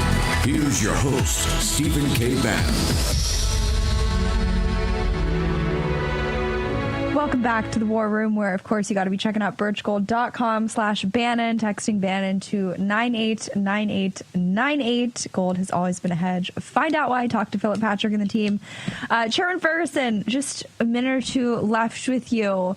I'm sure our audience, I know the chat, if they want to submit comments or reach out to you guys or just talk all things censorship with you guys, where can they go to do that? And just real brief, what do you think the sort of expected timeline on these investigations, just talking to these platforms, what do you think that looks like in terms of actually getting to the bottom of the censorship industrial complex? Yeah, you can go to ftc.gov. There's a link to get to the RFI. In terms of timeline, look, we're reviewing the comments, and I can't generally comment about ongoing law enforcement investigations. But I think what I can say is I don't think that there's any agency of the government that is taking more seriously and directing more resources to trying to get to the bottom of the censorship crisis and making sure that the circumstances of 2020 never repeat themselves. And I'm not the censorship police. I'm not the speech police. But I am the market power police. And if market power is contributing to censorship, the FTC is going to get to the bottom of it. That's what the president sent me here to do, and that's what I'm going to do. I think the posse, as do I, thank you for everything you guys have been doing. If they want to follow you and keep up to date with everything you're working on, where can they go to do that? A Ferguson FTC is my Twitter handle, and that's where we post a lot of our stuff. So follow me there. Thank you so much. We'll have you back on soon. Thanks, Natalie. Honored to be joined now by someone whose work I have read for a very long time. Wonderful author, really has been ahead of the curve, writing, legal information gathering on all things H-1B visas. That is John Miano, who I think we have up now. John, I think this is your first time on War Room. I can't believe it's been so long overdue. But obviously, we're hearing about how the State Department is doing all these unique visa programs to, defer or stop all foreign students, the deportations of people who are writing op-eds. There's a lot of chatter. Yet, in the same breath, we're seeing, 120,000 at least publicly announced. I'm sure there's more, and then the spouses and the kids, the whole thing. But H-1B visas being announced. Can you sort of walk the audience through your take on that as someone who has followed this issue for a very, very long time, and if there's anything that we can do about it? Yes, Al, it's great to be here for the first time. I've admired your work for a long time as well. Well, the big thing that people are aware of is the H-1B visa program. And the H-1B program is designed to replace Americans with cheap foreign workers. The tech industry got Congress to enact legislation making it legal to replace Americans with these foreign workers and to pay these foreign workers very low wages. The only problem with the H-1B program from their perspective is there are limits on the number of visas. So what they've been doing is going behind Congress and going to the deep state, the administrative state, to create work programs through regulation. And the great God Obama in 2015 proclaimed from on high that the executive has unlimited authority to allow aliens to work through regulation. So they can create these new work programs. One of these is, the most famous of this is the DACA program. The one that I'm involved in right now is work permits for H-1B spouses. So not only do the H-1B workers get to work entirely through regulation with no approval for Congress, we have regulations allowing spouses of H-1B workers to work. And we've now brought this challenge to the Supreme Court. And this is now the sixth challenge brought to the Supreme Court, asking whether the executive does have this power to allow work through regulation. And unfortunately, over the past 10 years, in spite of this issue being repeatedly brought to the Supreme Court has punted every time and not decided. They either refused to take the cases or they've not decided the issue when they have taken cases. So now we have this great immigration chaos.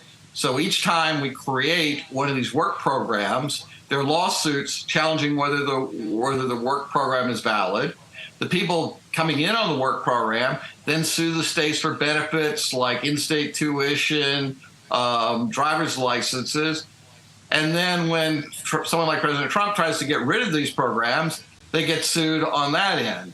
So because of this legal chaos of uncertainty of law that the Supreme Court is allowed to create, we're basically self-sustaining ourselves with lawsuits right now. So what does the Trump administration need to do to sort out this issue, and is resolving it legally through the Supreme Court, the cases you guys have going on? Is that the best way that provides the most cover? Well, that's what our great hope is that we presume that this use of the administrative state to undermine average American workers is contrary to the concepts of MAGA. And that the response of the Trump administration will be to tell the Supreme Court, yeah, you need to hear this so that we can end these endless work programs, DACA, Biden's parole program, that have been created and are now self-sustaining. The other issue, though, with the Trump administration is that, they seem to have done a flip-flop on H-1B visas. When Trump ran for president in 2016, he campaigned with people who've been replaced by H-1B workers and promised he'd get rid of H-1B.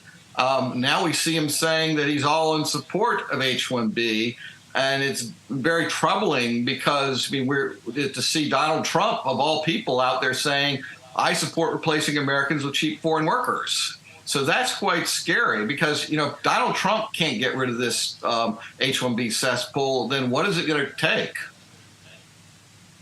Just curious, last question before I let you go. If you contrast what the Biden regime did in terms of, raising the caps, or just, I'm not even talking illegal immigration, but legal immigration, the H-1B, all the various programs that they've rolled out, what is sort of the disparity between what the Trump administration is doing on that front right now versus what Biden is doing? In other words, are they sort of proceeding at the same pace in terms of importing these foreign workers, or has the Trump administration done anything meaningful yet to slow down basically the great replacement of the American worker? Well, sadly, I have to say is that what you can say about Donald Trump is he hasn't made things worse. That basically every president since the first Bush has been making things worse and worse for American workers. Immigration levels in the United States are just absurdly high, and it's one of the prime reasons why the average American has not seen a pay raise since about 1970. One of the bright signs during the first Trump administration is that President Trump did step in and block the TVA from replacing Americans with H-1B workers, but there was no substantive regulation, no cutback on any of these programs through regulations that occurred with Trump. Things just basically stayed the same. And right now they're staying the same. Like Trump has tried to get rid of the Biden parole program, that under Obama, Obama's created work permits for people on parole. You see, the ability to work is the ability to stay. So parole was originally intended for short-term stays in the United States, to come in here, like have emergency surgery or something that the legal system couldn't account for. But the Obama administration allowed these people to have work permits, which allows, in theory, if you can work, you could stay indefinitely on parole. And then Biden was flowing 30,000 people a year into the United States in parole. And as Trump now is trying to get rid of this program, but the courts, he's been blocked by the courts. So, I mean, this is why it's important for the Supreme Court to say yes or no, the administrative state can create these programs or not. And either way, yes or no, a yes decision limits litigation, a no decision limits litigation, but the Supreme Court's current path of doing nothing creates infinite litigation. And you can see this is just one part of the massive chaos in immigration and the courts going on right now. John, I know the audience's heads are blowing up. I always say the H-1B issue is probably my prime radicalized, or your book sold out. I think it's back in 2015. It's truer every day. If people want to get the book, stay up to date with everything you're working on, the case. I know you occasionally write, I think, for Center for Immigration Studies. I see on there sometimes. Where can people go to keep up with your work? Well, to keep up with the legal stuff, is the Immigration Reform Law Institute early. As you're correct, I try as frequently as I have time for the Center for Immigration Studies, CIS.org. And also I've been working with U.S. tech workers on some discrimination cases involving H-1B as well. And you can find me agitating on Twitter as well on H-1B. Thank you, sir, for joining us. An honor. And thank you for having me. Of course. I think we are joined now by Mike Benz. Mike, we've got a few minutes. I'm just going to tee you up. I'm sure by now everyone's seen what the State Department has done in terms of rescinding not just all foreign student visas, but also visas for people involved in the censorship of Americans. Your thoughts, sir? This is a shot across the bow at the government censors around the world. This applies to Europe. This applies to Latin America. This applies to Brazil. We are facing, as we are solving the censorship crisis here in the United States, the U.S. censors in exile have fled to their in-power government allies in foreign governments to use foreign censorship laws to coerce American social media companies and American citizens about what they can and cannot post online. And I'm overjoyed to see free speech diplomacy pouring out of this State Department, not just from their shutdown of the Global Engagement Center and its remnants, the reorganization of the State Department through the shutdown of the Democracy, Rights, and Labor Group, which was a major global censorship vector, the shutdown of USAID, and the billions of censorship funding that ultimately poured out of that organ. But now they are sending a message to global speech regulators that we will fight back if they try to enforce the clause of foreign law speech control against American social media companies. Right now, the EU, the Code of Practice on Disinformation, will be mandatory in just 1 month's time. In the European Union, this is the secret weapon of the global censors to be able to get back control over X and Facebook and Instagram after the free speech efforts by Elon and to some extent Mark Zuckerberg. And this is a message that if EU regulators decide to go too far on that, they will be persona non grata here in the U.S.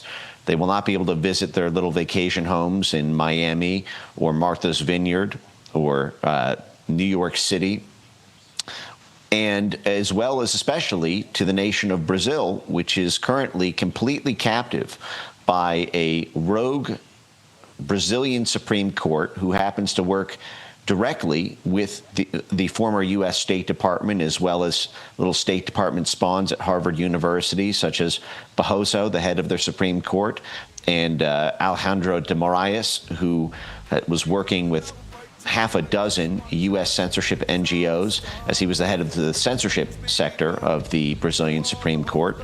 And it's looking like, and Mike, we've got to jump to break. I know the audience is going to kill me for interrupting you, but don't go anywhere. He will be with us after this short commercial break. We'll be right back. Mike Benz on the other side.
War Room. Here's your host, Stephen K. Bannon. Welcome back to the War Room. Quick programming note for those of you who are blessed enough to be on the West Coast living in Washington State. I and James O'Keefe are actually going to be, I was going to say, co-headlining. He can be the headliner. I'll be the opening act. He obviously has wonderful work in Yakima, Washington for their kind of Lincoln Day dinner, yakima.gop. For the tickets, August 9th, meet and greets, dinner, all the fun stuff. I always look forward to getting to meet the posse in person, in the flesh. It's so fun. Remember, they took years of our lives away from us when they said we couldn't meet in person. So we got to make up for lost time. And of course, in the Washington area, I think the FBI has been opening a ton of investigations into targeted violence against Christians coming at the hands of, you guessed it, Antifa, which I guess is just a euphemistic word nowadays for the Democratic Party. That's yakima.gop. August 9th. Come see me, James O'Keefe. Who knows? Maybe some special guests. Maybe Mike Benz. He's always traveling. Or maybe he'll have to come by and say hi, though I would demand that you wear a tux like you did, I think, one time here on the War Room. Mike, we've got a few minutes left. You were just getting to the good stuff. If you want to pick up where you left off on this whole, using visa warfare, that's what we'll call it. Yes, well, but this is a appropriate escalation for the attacks on American sovereignty that are being done by foreign governments and their U.S. shadow cabinet, shadow diplomacy, allied corps within the blob of the United States. And the fact is a message has to be sent that if you attack us, you're not welcome here. If you attack us, there will be consequences for you. And this is done in the name of American values. This is the sort of thing that the U.S. was doing constantly in the 20th century to promote free speech and to fight against autocratic governments who would censor the speech of their citizens and journalists. And frankly, I think that much more needs to be done on this front. And while this is incredible action, the fact is, if you look at a case like Brazil is one of the most severe examples of government abuse of censorship to imprison and to mass censor tens of millions of citizens in Brazil in order to keep the in-power government, which is highly corrupt, from being exposed. In fact, the judges even ruled, the Moraes in Brazil, that calling Lula corrupt is effectively against the law, because it might impact elections if you allege that that president is corrupt. Now, you could call Bolsonaro corrupt and others from his party, but the fact is there are many levels of coordination and cooperation between the U.S. and Brazil. Obviously, at the State Department layer, it's a very, very critical one. And I was also delighted to see the U.S. Embassy in Brazil echo Secretary Rubio's message about the visa stoppage. I believe sanctions are also likely a necessary part of the toolkit to be applied, so that it's not just the visas, but that there are economic inducements. And beyond that, I believe that cooperation between the U.S. military and the Brazilian military needs to be addressed. The fact is Brazil's military is completely reliant on the U.S. They get their equipment, they get their training. They're the second largest military in the Western Hemisphere, and they've had a total free check while the human rights abuses in Brazil continue. I believe that can continue no longer. In addition to that, I believe that Brazil's involvement in the international narcotics trade has to be examined by this government. The PCC cartel is already infiltrating here in Miami and is a big part of this decision, I should say, of this cartel soup that the Trump administration has been focused on to get rid of illegal narcotics by declaring drug gangs to be terrorists. Well, there's a big fat one in Brazil, and I believe that that should also be a focus of this as well, given that the head of that cartel, the PCC cartel, actually said in a recorded video that he hoped that Lula would win because it was better for his own business. It appears that the Lula regime is protecting the narco gangs, and I believe that's a national security threat to the United States of America. Mike Benz, you break things down like most people can't, or frankly, probably don't want to, because I don't know about you, all this stuff is so hard to track, and they make it that way by design. But we're very grateful for the analysis and insight you bring to the war room. If people want to follow you and get much more of it, where can they go to do that? Follow me on X at Mike Benz Cyber. Thank you, sir. I'm just giving out compliments left and right today. Thank you so much for joining us. You're wonderful It's a good day, despite the fact that congressional Republicans suck and are doing absolutely nothing except plunging this country further into, at least have the nerve. At least Democrats are forthright with their depravity and perversion and weird sexualities. I guess what I'm about to say is twofold. Republicans lie to you, not just frankly about that stuff, like I said, what they're doing in their extracurricular activities, but they insult your intelligence when they make you think that just because they take a selfie with Elon and join the Doge caucus that we're not going to notice that they want to send, hundreds of billions of dollars to Ukraine, and think that USAID is how we're going to advance soft power and defeat the Chinese Communist Party. Yeah, it's doing so well in Africa. Upwards of 90% of countries signed on to the Belt and Road Initiative. Yeah, I guess by DC metrics, that's probably efficient and effective. We're not buying it here in the war room. But what we are buying in the war room, how's that for a segue, is MyPillow. Mike Lindell joins us now from outside a courthouse, the Denver courthouse, I believe. Hit us with the latest in your life and what you've got going on at MyPillow. You got about a minute and a half. Okay, real quick, everybody. Remember, I worked personally with President Bolsonaro in Brazil.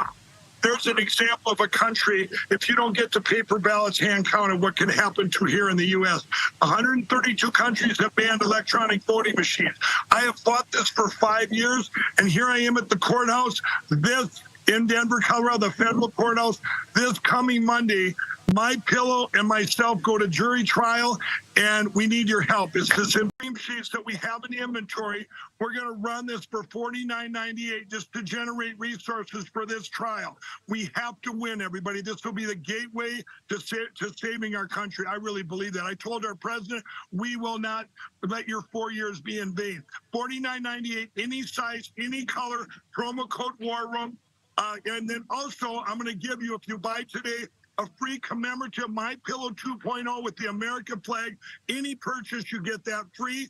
Plus, if you go to the website and you scroll down and you click on Steve, there's the special. There's the Giza Dream Sheets. If you buy $100 or more, I'm going to match you with $100 in free digital gifts. And you can click on, if you see me holding the American flag there, you can learn all about this lawsuit and what's going to happen and how we're going to win this.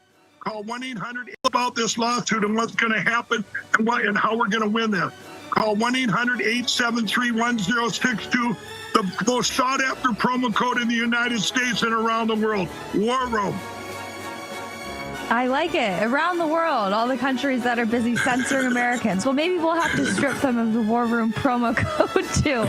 Warren Posse, thank you for hanging with me. Steve's taking the 6. I'll see you guys soon.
tried to shut them up. There's no guarantee to free speech. They tried to cancel them. Deplatforming works. They even threw them in jail. Peter Navarro. Steve Bannon. Now in prison. But they couldn't stop them. It's not a prison bill that will ever shut me up. They call them rebels. Basket of deplorables. They call them rogues. They claim to guns or religion. And they say they're outlaws. These are the kind of guys you like to smack in the ass. War Room presents Rebels, Rogues, and Outlaws. You set out to take Vienna. Take Vienna!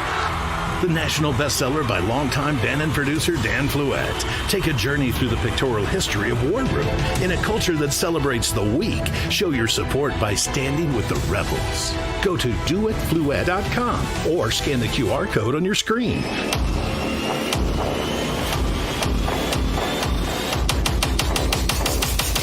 Use the code RAV20 for 20% off your order. Stand with the rebels and never back down.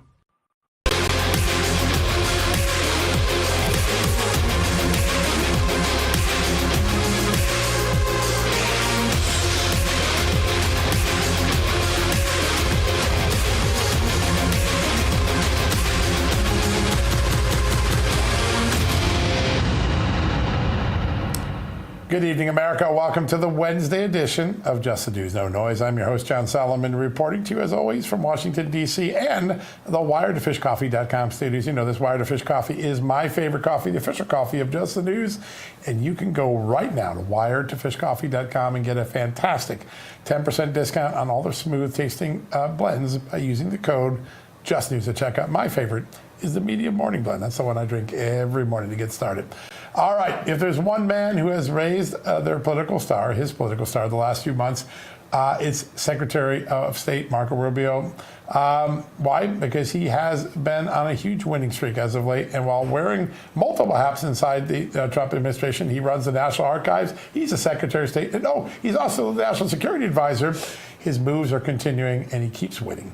Earlier today, Secretary Rubio announced a new visa restriction policy applying to foreign officials and other persons who the administration considered to be complicit in censoring us Americans. Remember that industrial censorship complex that we've unveiled here? Just the News, Real America's Voice, my good friend Mike Benz. Well, there were a lot of people involved. Many of them were foreigners who took federal aid and then turned it around and used it against us. This was a big win for free speech today. Rubio said the announcement that foreigners who undermine the rights of Americans shouldn't have the privilege of traveling to the United States, and that is true, right? The passive treatment for bad actors is over. They're going to get active measures to be punished for what they did. That's a very important moment. It's very different from what Joe Biden did on all the things that went on during his presidency. Now, while there are some punishments getting out, somebody escaped punishment. We just learned this a little bit ago. Senator Chuck Grassley releasing a newly declassified FBI report.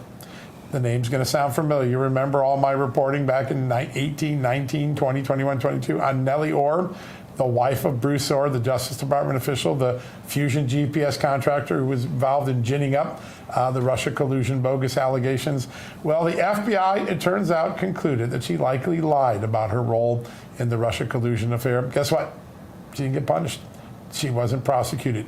Tonight, I think Pam Bondi and Ed Martin should release the declination letter. We should identify which Justice Department official gave Nellie Orr a free pass. Chuck Grassley, I think, said it best today when he released these documents. It's great to get the truth out, but once again, someone who was involved in misleading the American public about Russia, Grassley said, walked scot-free without consequence. Wow, President Trump and many of the people around him suffered extraordinary weaponization consequences from the same Justice Department.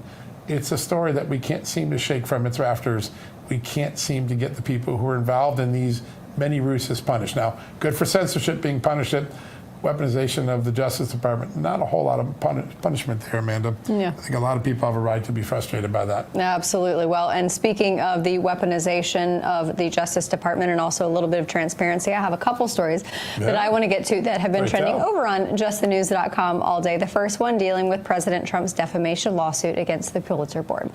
But first, a little bit of backstory in this. So President Trump sued the Pulitzer Board members because they refused to retract prizes that they gave out in 2018 to the New York Times and the Washington Post for their coverage of the Russia collusion hoax, which, as you can tell by the title, it ended up being a complete hoax. So even though the Times and the Post reports suggested collusion between the 2016 Trump campaign and Russia, something which never happened, their awards from Pulitzer Board were never retracted, which I guess now shows that the Pulitzer doesn't really mean that much anymore. Anyway, the president sued, and that has led us to today with a ruling from Fourth District Court of Appeals for the state of Florida, Judge Robert Rugg, denying the Pulitzer Board's petition to delay the defamation suit, which is important because it opens the door to the discovery process. So President Trump's lawyers are going to be able to sift through and see all of the board's internal deliberations around giving those prizes out back in 2018, who they ultimately decided to, who they didn't, and they're going to be able to find out why. All right, and lastly, the Trump administration is continuing their fight in support of women, with the Justice Department announcing that they have opened an investigation into California allowing trans athletes in girls' sports. Now, this follows the president on Tuesday threatening to withhold funds from California if they kept deciding to ignore his executive order banning males from competing in women's sport. Now, the probe is set to find out whether the state law permitted males to compete in women's sports is a violation of Title IX, and whether the state or any athletic or educational organization in that state are discriminating on the basis of sex. John, California keeps tweeting through the ratio and doubling down, and this administration is not having it. Yeah, no, Maine, California, they're going to, I guess, they're going to get to see what it feels like to be on the opposite side of the law. And this, I mean, executive orders are orders, and if they're going to take the federal funding, they have to comply with these orders, and it'll be interesting. They're going to lose in the courts. It's got to be a play. Waste taxpayers' money to play to the base, only to get reversed and find out that all along they're wrong. All right, we're very lucky to kick off tonight's show with somebody who served us great in this country, first in the military, then at the podium at the White House. Sean Spicer today is the host of one of my favorite shows, the Sean Spicer Show. In fact, I was just on it the other day. We're lucky to kick off today's show with my good friend, Sean. Sean, good to have you on.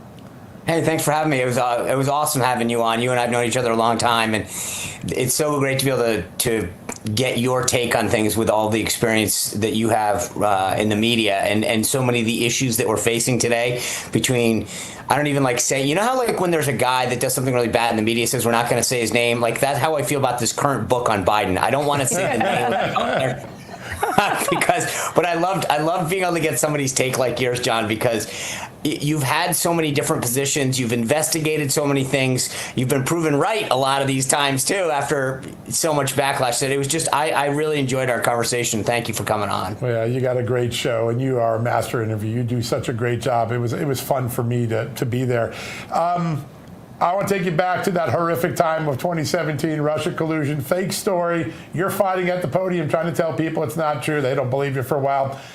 6, 8, 9, now 8 years later, we find out that one of the perpetrators who was involved in that, Nellie Orr, fostering it, the FBI thought she lied. No punishment at all. I know that frustrates you. The statute is probably long since passed for being able to prosecute her, but it's probably time that we know who made those decisions to let everybody off the hook. You know, it's funny, though. You go back and you start revealing these things, and then people say, oh, that was 7 years ago. That was 8 years ago. We don't need to. We keep getting this excuse all the way up through the Joe Biden stuff that we're seeing now. It's always, don't look in the rearview mirror. We don't need to know that. And I think we do need to know. We realize how many hoaxes have been perpetrated on us, how many stories have been concealed, censored, shadow banned, whatever you want to call it. But no one on the left ever pays a price. And it's funny you brought this up. I mean, they made up this whole thing. There's two funny things that come to mind when you say that. Number one, I was going through some old clips over the weekend, and I at one point joked. It was a joke. Literally, I said, if the president puts Russian salad dressing on his salad, you guys will call that collusion. I went back when I was going through my notes, and I didn't realize this even at the time because it was so nuts. I got fact-checked on that. They said Spicer alluded to the fact that Russian salad dressing, little known fact, it's technically not Russian. I was like, oh my God, you can't win with these folks. Wow. But you know, none of these people pay a price. And then the other thing, John, you talk about somebody, you know, doing this collusion and never paying a price in my time. And I thought about this recently. There were so many times, and you know this, and you guys both watched it happen, but there were so many people who were outraged by things I said and done, not just myself, but Sarah and, you know, Kaylee, etc. who are outraged because we said something that President Trump believed or a policy that he espoused.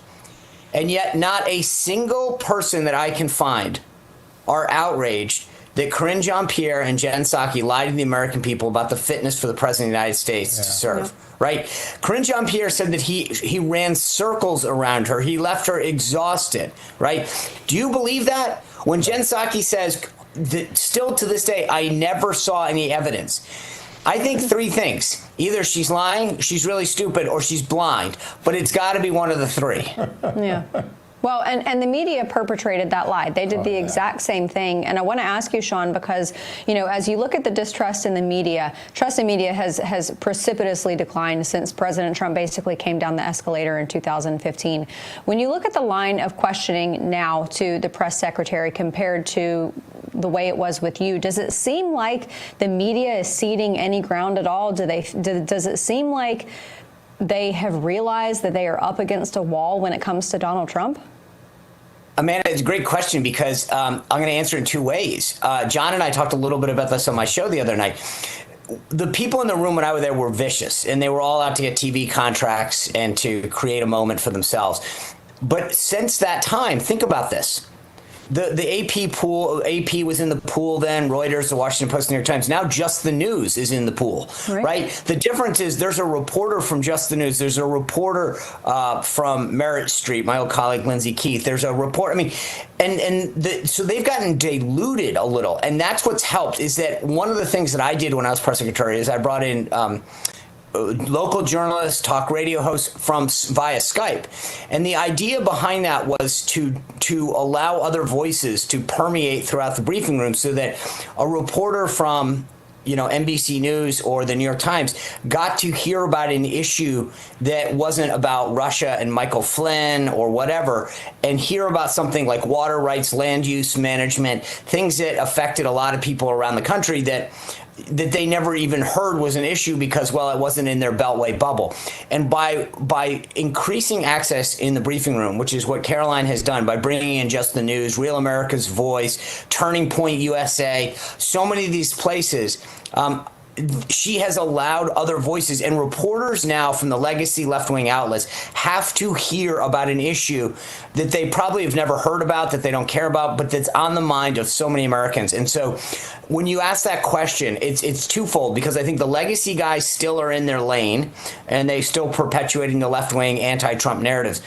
But they have been forced to understand that there are issues that they probably aren't even aware of that are on the minds of millions and millions of Americans that vote for Donald Trump, that care about the MAGA movement, the America First priorities.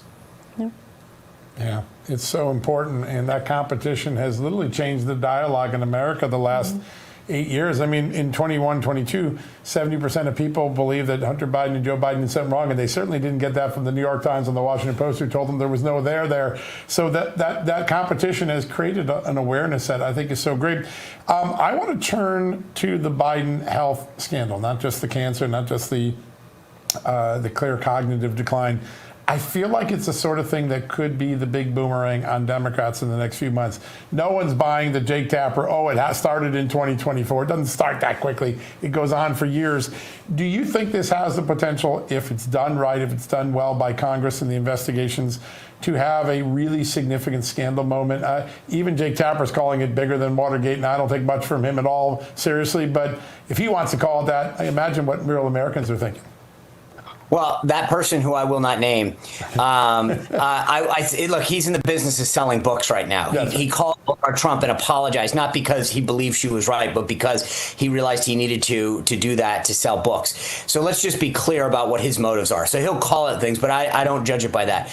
I do think, John, to your question, that if Democrats who are potentially going to be 2028 candidates are going to get asked that question, when did you know, what did you think? And if they look like they can't be honest with the American people, about their past pronouncements of his fitness for office, I think their own base is going to laugh at them. Never mind getting out of the starting gate for a general election. So I think there's going to be a serious problem about this. You and I talked about this on my show. Joe Biden, this didn't take an analysis or 200 unnamed Democratic sources that are supposedly in that book. That took people with eyes. He literally not just stumbled up and down stairs, and we all knew that. I mean, he had a memorial event for a dead congresswoman and then subsequently asked at the event where she was. Maybe he could argue as a good Catholic that somehow he could speak to her, but I don't think that was the case. We saw with our own eyes that he was not cognitively there. And this excuse that I keep hearing now, he did have some good days. Like, this is the president, right? I mean, you can't bat 500. You need to be batting 1,000. You look at Donald Trump. Most people are like, slow your roll. Don't do so much. Calm down. With Joe Biden, we wondered where he was. And so I do think that there is going to be a reckoning within the Democratic Party. But you and I talked about this the other day as well. There's a story in the Wall Street Journal about why he's trying to, amass wealth right now and trying to get people to donate to his library. One is because he wants an inheritance for his grandchildren so they never have to work again. But number two, check this out. This is literally on the record in the story that many people don't believe he will be alive to see his library. That's like, we've gone from like, oh, he was totally fit for office to he may just pass over any day because we don't think he's that well. You don't just have that happen in one day, and clearly there's enough supporting evidence that we can see with our own eyes to question his fitness. Yeah, Jake Tapper's book is a modified limited hangout because it allows us to say, all right, 2024 he shouldn't have run. He shouldn't have run in 2020. The evidence is in the book. If you actually read it, it's just remarkable. Yeah. Sean, you always gave us the truth from the podium. Your show is amazing. What a great way to kick off our show tonight. Thanks for joining us, buddy. Hey, always a pleasure. Thanks for everything you guys are doing, not just on this show, but at just the news. I know you guys in Real America's Voice are really giving just so much to voice to the America First agenda. Your presence in the briefing room has been amazing. So thanks for all your investigative reporting. You too, Amanda. Appreciate it all. Thanks for having me, guys. Pretty darn lucky, and lucky to have you on, my friend. Thanks for joining us. All right, folks, we're going to take a quick commercial break. When we come back, Congressman Tim Burchett is here. He always makes me laugh. He always makes me think. You're going to get some news out of this, too. We'll have that right after these messages. Hey, folks, if you're a homeowner like me, you need to listen to this. In today's AI and cyber world, scammers are stealing home titles, and your equity is their target. Here's how it works. Criminals forge your signature on one document, use a fake notary stamp, pay a small fee with your county, and boom, just like that, your home title has been transferred out of your name. And that's when the problems begin, because they start taking out loans using your equity and even sell your property. And you're not even going to find out it's happened until you get a collection or foreclosure notice months later. That's a nightmare, right? So when's the last time you checked on your home title? Well, if you're like me, the answer is never, right? You need to do something about that right now. That's why I've partnered with Home Title Lock, so you can find out today if you're already a victim. Use my promo code JTN at HometitleLock.com, and you'll get a free title history report and a free trial of their $1 million triple lock protection. That's 24/7 monitoring of your title, urgent alerts to any changes that might happen, and if fraud does happen, they'll spend up to $1 million to fix it. That's a good deal. Find out why I trust Home Title Lock. Go to HometitleLock.com and use the promo code JTN. That's HometitleLock.com, promo code JTN.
Welcome back to Just the News, No Noise. Still, the biggest news around here in Washington is the BBB, no, not the Better Business Bureau, but the big, beautiful bill that passed through the House. It is now chilling in the Senate. We're going to see what happens with that, and I'm going to get the opinion of our next guest tonight on what he thinks is going to transpire over there. He is the congressman from the great state of Tennessee, Tim Burchett. Sir, thank you so much for being here.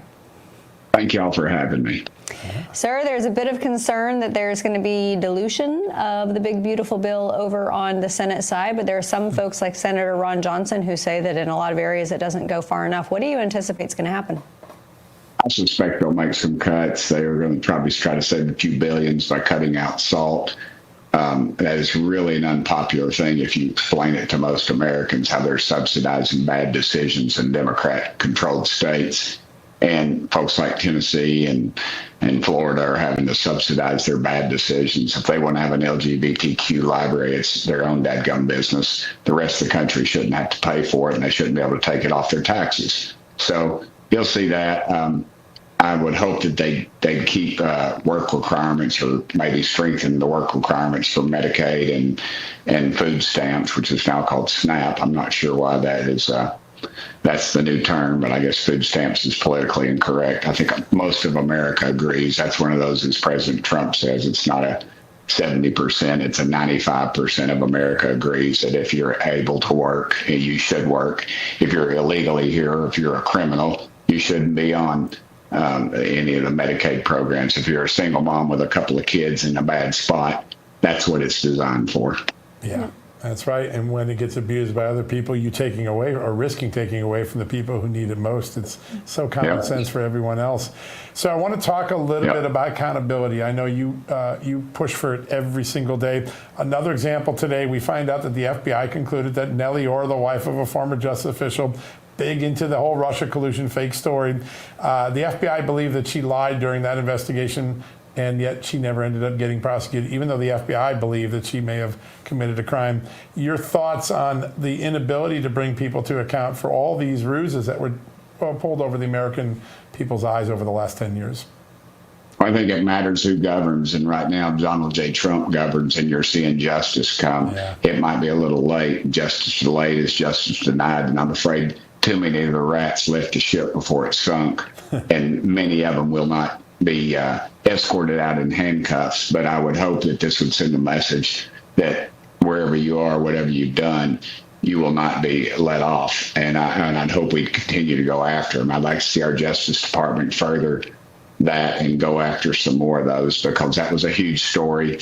It was perpetrated by federal agencies and people that had huge, vast security clearances, and nothing has happened to any of them. If you remember, they all signed a letter and said that the Hunter Biden laptop was a hoax, was a Russian hoax, and it was Trump had something to do with it, and there was nothing further from the truth. And yet those people still lobby the Capitol. You still see them slinking around in the shadows, and still some of them have security clearances, which to me is doubly scary. So I hope justice comes fast, and I hope it comes to all those crooked people, because they have been a black eye on this country. They stole the White House, and if they get to walk, they still are stealing, because every dadgum one of them will do a book deal and be on CNN. Is there some form of public rebuke that would deter this? Because like John said earlier, I mean, the statute of limitations, I'm sure, has run out, and these people fail up. They move on to cushy consulting jobs. They end up on K Street or at some university across the country or on CNN. Is there some form of public shame that can prevent people from doing this and running out the clock on statute of limitations? Everybody says, let's censor them, let's kick them off of committees. But remember, when they wrongfully did that to my friend Marjorie Taylor Greene, I think she raised $3 million that weekend. And every time they turned the mics on, she was at it. She was busting their tails as like they'd never been busted before. And they created a martyr out of her. So I think we better be real careful about that when we censor somebody or whatever. That's a fancy word for do nothing, for not having the guts to kick them out. I think if they have a security clearance, we should make sure it's taken. First of all, because they have committed a felony, even if the statute has run out. And I'm not so sure it has in some of those cases. So I think publicly we need to we need to call it shout it from the mountaintops. But the public is really getting ticked off. I don't know if y'all follow the mood of the country. Oh, yeah. I mean, I get it. I know you do. But the reality is America is fed up with us saying we're going to do something, having a hearing and writing somebody a tough letter. They want action. They want to see somebody in handcuffs as much as I do. Yeah, they do. They share your sentiments. You're exactly right. So one of the great things about the Big Beautiful Bill that I don't think got a lot of attention is the extraordinary dismantling of the regulatory state, because a big portion, most of the REINS Act got in there with the work of the Judiciary Committee, Jim Jordan, folks like you. That is perhaps one of the biggest regulatory reforms in history if it gets through the Senate. How important is it, and how does that help downstream at the kitchen table? Well, if you want to save billions of dollars, and needless to going out, there was the energy component was one of the huge things that was affected as well. And the Biden administration said, "Oh, we permitted all these oil wells." Well, they did permit a bunch of oils, but dadgummit, they didn't permit the pipelines of the refineries. Okay. So you were still drinking out of that single straw when you should have had a mouthful of straws. And this thing is just, it's unbelievable, the regulatory. And what that allows is these unelected bureaucrats to come in and make these rules and regulations, and they hide in the shadows. And you fire the top person, but still that second or third tier bureaucrat who has an axe to grind with everybody in the country. They were the kid in high school that wasn't the girl that wasn't the cheerleader or wasn't the prom queen and wasn't the spelling bee champion. They were this person picked on, and now they're getting even with the rest of the dadgum country, and that's what they do. And that's the way these bureaucrats are. They're almost untouchable. Finally, we got somebody in the White House that gets it and is going to make them going to fire them and make them get out and earn a living. And the Democrats hate that. They want to restrict this country. They hate I've said this many times, but I can't say it enough. They hate this country, and they hate everything it stands for. Yeah. All right, sir, you said ask you anything and surprise you, so here we go.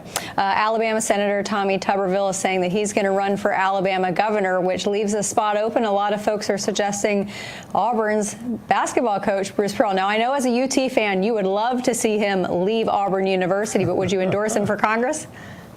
Oh, sure. Bruce is a dear friend of mine. He coached at UT. I was at him and Brandon's wedding. I know his son. I know both his sons. I know his daughter. Her name's Jackie. I call her Jackway. And, I know them all. And Bruce has been a dear friend to me. We are in contact all the time. When Netanyahu was in town, he came by my office and somebody said, they came in there, "Boss, you're not going to believe this. You're not going to believe who's out in the hall." And he said, "Who?" And he said, "Bruce Pearl." And I said, "Coach, you out there?" And he hollered. He said, "Hey, Bruce." And he came on in there, and it was just gave me a big bear hug. We've been friends for a long time. I don't know if Bruce could take the cut and pay, though. I don't know. Those Auburn people are probably pretty tight, but I suspect they paid him a few $1 million, and then he'll have to creep by on $170,000. But BP's the man. He is an energizer, and I would love to see him. I would love to have, and besides, he owes me a lot of meals, so he can take me out to dinner, or he can do like the rest of the guys do, and they get elected to the Senate. They just can ignore me and deny they even know me, because that's what most of them do. He's not going to do that. Well, I'm going to not send him this clip because I don't want the idea to get in his head, because I want him to stay at Auburn as an Auburn grad. So sorry, Congress, shut it down. It's not going to happen. Tennessee Congressman, someone who is irreplaceable. We always love having you on here, Congressman Tim Burchett. Thanks so much. Dadgum, I love y'all. Thank you. Likewise. All right. Coming up, we're going to discuss health care reforms in that big, beautiful bill with North Carolina Congressman Mark Harris.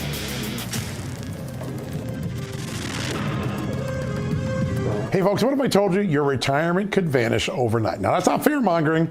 It's a warning, because right now our government is over $37 trillion in debt. The dollar is weakening, inflation is eating away your savings, and while most Americans are stuck watching the headlines, the smart money is already moving. Big banks around the world, well, they're dumping dollars and buying gold like never before. They know what's coming, a potential dollar reset that could crush the value of everything you've worked so hard for. That's why American Alternative Assets created a free wealth protection guide to help you protect what you've earned with time-tested precious metals like like gold and silver. Go to johnlikesgold.com or call 1-855-GOLD-340. That's 855-GOLD-340 to get your guide right now. That's 855-465-3340 if you don't want to do the spelling. Don't wait for a financial crisis to start protecting your future. Be early, be ready, be protected. Remember, go to johnlikesgold.com or call 855-GOLD-340. That's 855-GOLD-340 to get your free guide right now.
Welcome back, America. We want to turn back to the big, beautiful bill. It is the big story in Washington right now. Our next guest is a member of the House Freedom Caucus. He represents the great state of North Carolina. And if you've ever read his X account, I think he has the most perceptive answers when it comes to nonsense in Washington. He is the great Congressman Mark Harris. Congressman, great to have you on the show.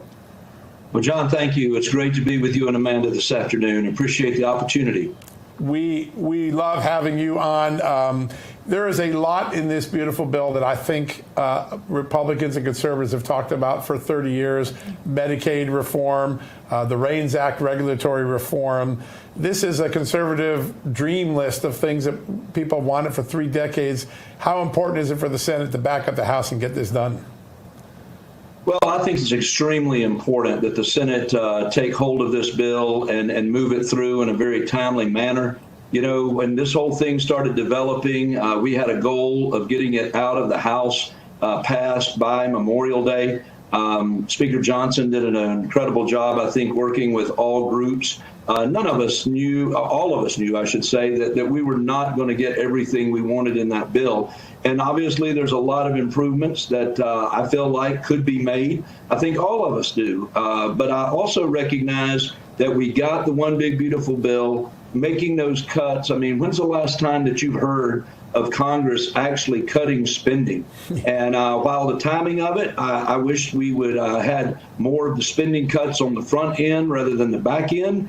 Still yet, there's so many good things that are in this bill. And I think the Senate needs to simply respond to what the American people have said. If they can improve upon it, only with any more spending cuts, I'd be all in favor of it. But I think we've got to see this bill get through. Let's get it on the president's desk by the 4th of July and have him sign it into law.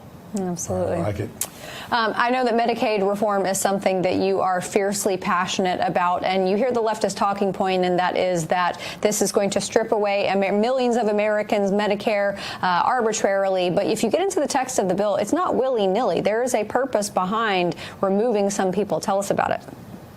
Well, it really is. And, we're putting work requirements in place for able-bodied Americans. And I think that's what all Americans believe is just common sense. We're also in the process trying to cut the waste, fraud, and abuse that is taking place. And ultimately, at the end of the day, if we don't get serious about Medicaid reform, we're going to lose Medicaid. It's on a path to end up spending over $1 trillion. And I talk oftentimes about the fact that we've got a Medicaid situation where the basement bum, if you will, is 30 years old, living in his parents' home, is in his parents' basement, is getting the federal government to pay 90% of his health care. And yet the elderly, the disabled, that single mom, children, that Medicaid was meant to be the safety net for, federal government's only paying 50 to 70 cents per dollar, and depending on what state they're in. So I've got serious concerns, and that's what we've been pushing for is Medicaid reform. I think this is a great first step in getting the work requirements in place. And listen, nobody is being just kicked off the rolls here. If you're able-bodied, I think you need to be working this 20 hours a week, volunteering even 20 hours a week in a charity.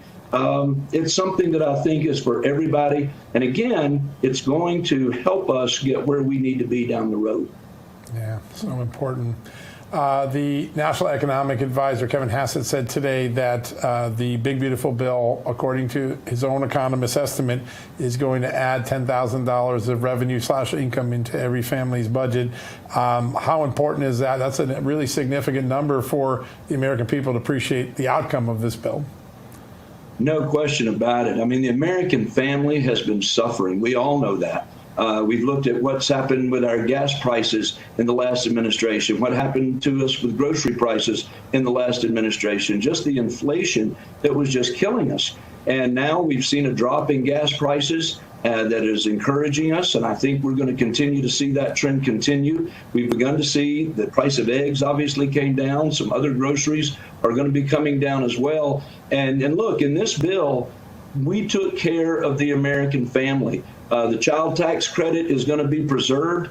And most importantly, if we had not passed this bill that extended or made permanent the Trump tax cuts, then every American family, from the poorest to the wealthiest, was going to see an increase because the tax brackets were going to automatically increase. And that's what we've got to continue to remind the American people. What we're really doing is keeping in place these brackets so that we're not going to see one of the most massive tax increases in the history of our country, which was exactly the plan that Kamala Harris had and others had. The Democrats controlled the Senate and the House and the White House. So, there's things in this for an American family that I believe they're going to be thrilled about. And I'm excited about that.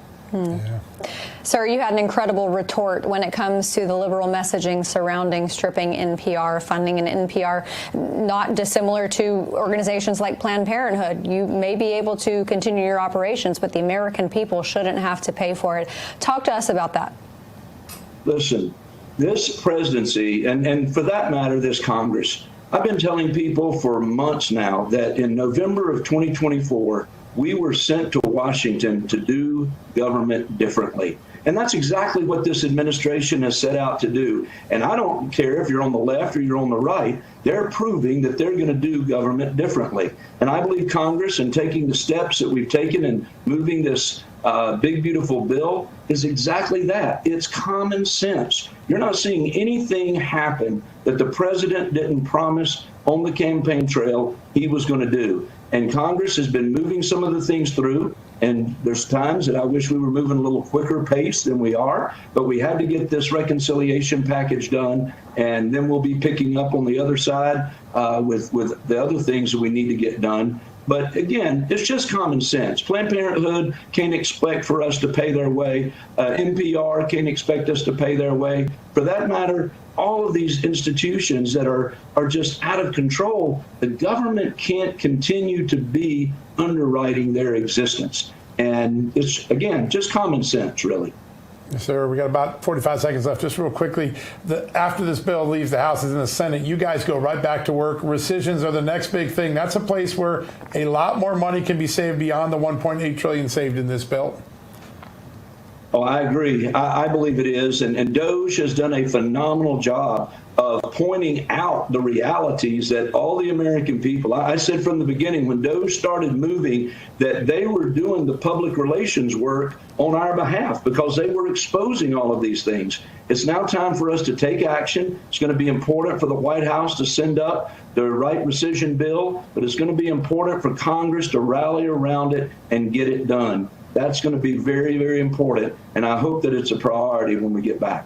Yeah, it will be a perfect follow to getting the big, beautiful bill through the House. Congressman, always a great honor to have you. Always a lot of fun to read your X account. Thanks for joining us today. Great show, Dave. Thank you all so much. Pleasure to be with you. All right. What a great conversation. All right, folks, we're going to take a quick commercial break. When we come back, it's time for the weekly Just the News Health Update. We got some big ideas we want to share with you. But first, a quick commercial break from our great sponsors and advertisers here.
Welcome back, America. Time for one of my favorite segments of the week, the Just the News Health Update, brought to you by our friends at NativePath. Joining us now, the co-founder and chief culture officer at NativePath, and a guy who always makes me feel good, Dr. Chad Walding. Doctor, good to have you back on. Hey, John. So good to be back. Thank you for having me. Yeah, I love it. I talk about getting down the path all the time now. It's part of my lexicon, and I just love the fact that you got me thinking this way. I want to start with a debate that's going on in some of the states now. Some governors seeking waivers to force or allow the government to, when they give food stamps, which are basically the welfare or the food portion of welfare, that they ban high sugary substances like sodas and candies. Whether that happens at the welfare level or whether it happens anywhere, it's putting a focus on what we stick in our grocery basket every week. Man, the rise of things in our grocery basket that are filled with the bad stuff, dyes, sugar, processed food, enormous. I think it's a healthy debate. No matter where the policy ends, getting consciousness is probably going to be good for us, right? Totally. And I'm so glad you're bringing this up because it really hits home to me. You know, I asked the question, like, what are we doing to truly help these people on welfare who are having these health conditions? And it takes me back to this scenario that I would see frequently as a physical therapist. I was a home health physical therapist for a long time. So I treated people of all walks of life, all disease issues, all ages. You know, in this one particular issue, I remember going into a home that it was a Medicaid patient, right? It was a child. And this family that I would go into, they were all on welfare. And I would start doing physical therapy on this child who was obese, who was diabetic, who was actually having joint issues because of the extra weight, right? And then I would look and I would see the family members that were all obese, the mom and dad that were obese in electric wheelchairs, right? And then I would look on the counter and see what they were eating. And I would see cereals and pink milk. And then I would see a big row of medications, all supplied for by Medicaid, right? That was paying for all this. And then I would see a nurse come in and inject the entire family with insulin who herself was obese, right? And this leads me back to like, this is probably $100,000 going into this family to keep them going, right? And I imagine that family is nowhere better now, right? I can't imagine those children ever got the good food they needed to be healthy, to think well, to run. I imagine them being on medications the rest of their life and having a hard time and being kind of a prey to the system, as I would see it, right? So when we're giving out welfare stamps and SNAP and things like that to help people who can't afford food get food, I think it's really important that we steer them in the direction of whole, real food. And it's done with education, and it's done with a follow-up, right? Because if a person like the people I saw end up in the position they're in, it is costing taxpayers incredible amount of money, and we're getting zero results, right? This is an example of a philosophy that is completely off the path, in my opinion. It's a healthcare system that's forgotten about the things that are truly important to human biology, the way we eat, the way we move, the way we live. We've looked towards treating everything with the medication, right? And only giving ourselves fake, refined, processed foods with sugar and chemicals, low nutrition and high toxicity. Right in there, somewhere in there is the root of the problem. And if we highlight it more, if we bring more awareness to it and get more people on the path, so to speak, the more healthy we're going to be as a society. So this is a really important topic. You're a rarity in the medical profession. So many of the doctors, even the doctors I see, and I love my doctors, but the truth of the matter is you come in, they treat the symptom, but we don't actually get to the cause. You have been dedicated to getting to the cause of a lot of this chronic health problems that are there. That anecdote you just told me is just so powerful. I mean, not only a tax savings at the end of the day if we get people healthier, but just think about the longevity of life and things that we do for the people that otherwise are on a path to a shorter life and a unhealthier life. Why has the medical profession been so slow to really get us focused on healthy living rather than just treat the symptoms of unhealthy living? Yeah, I mean, I think it's important to remember they're in an industry, right? It's an industry that survives on people getting sick and staying sick, right? The reason most people are sick is because of the food that the food industry has been feeding us, and the solutions, right? The medical industry, really the pharmaceutical industry is very dependent on humans staying sick in order to keep giving them the products they've created.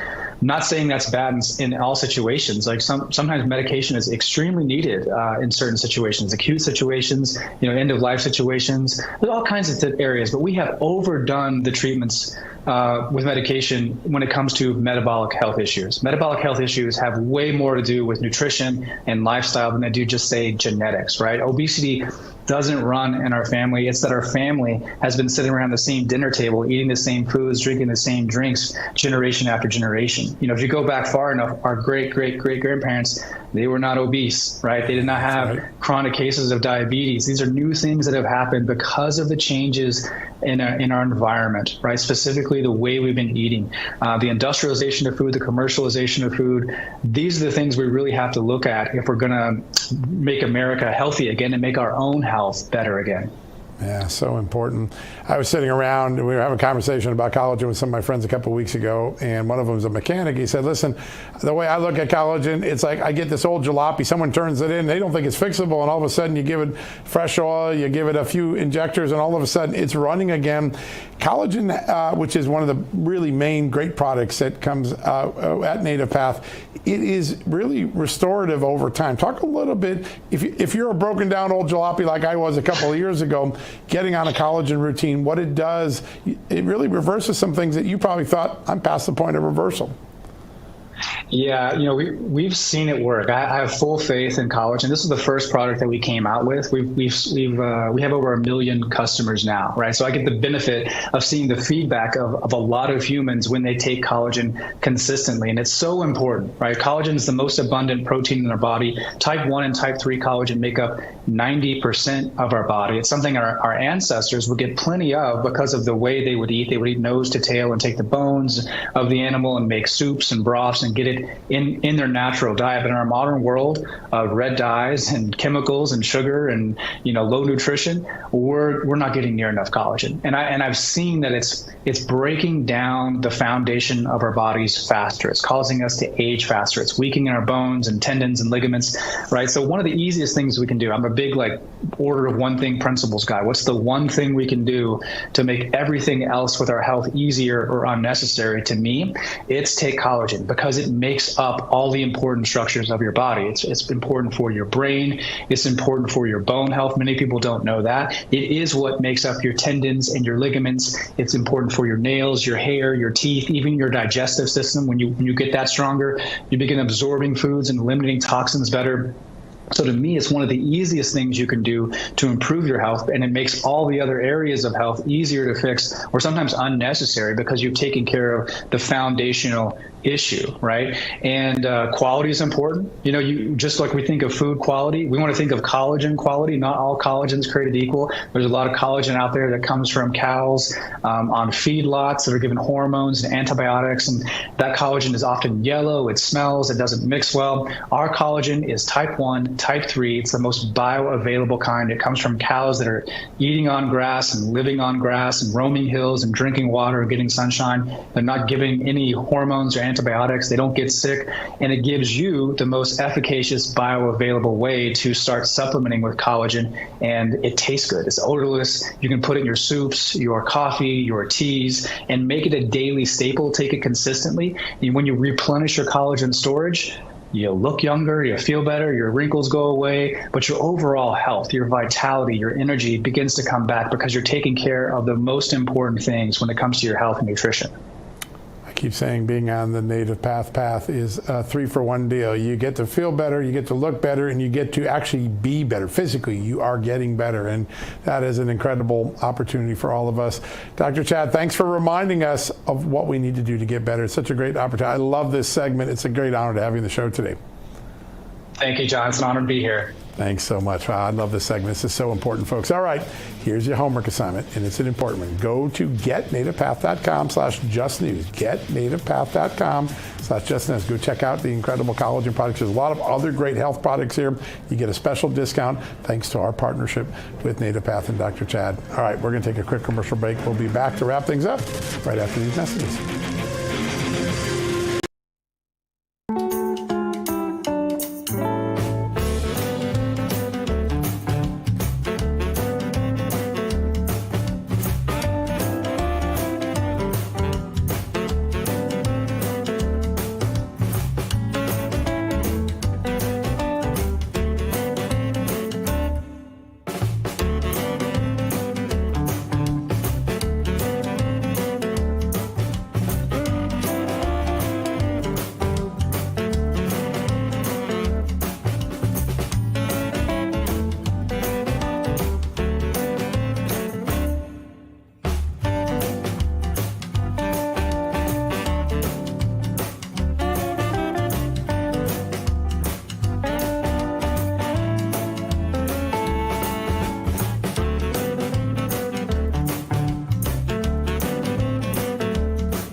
Welcome back, everybody. May is Missing and Unidentified Persons Month, a powerful reminder of the thousands still unaccompanied for and the families still searching for answers in a system that too often comes up very short. So joining us now is someone who is looking to do something about it, the co-founder of the Safe House Project, which helps to end child trafficking, Brittany Dunn. Brittany, thanks so much for being here.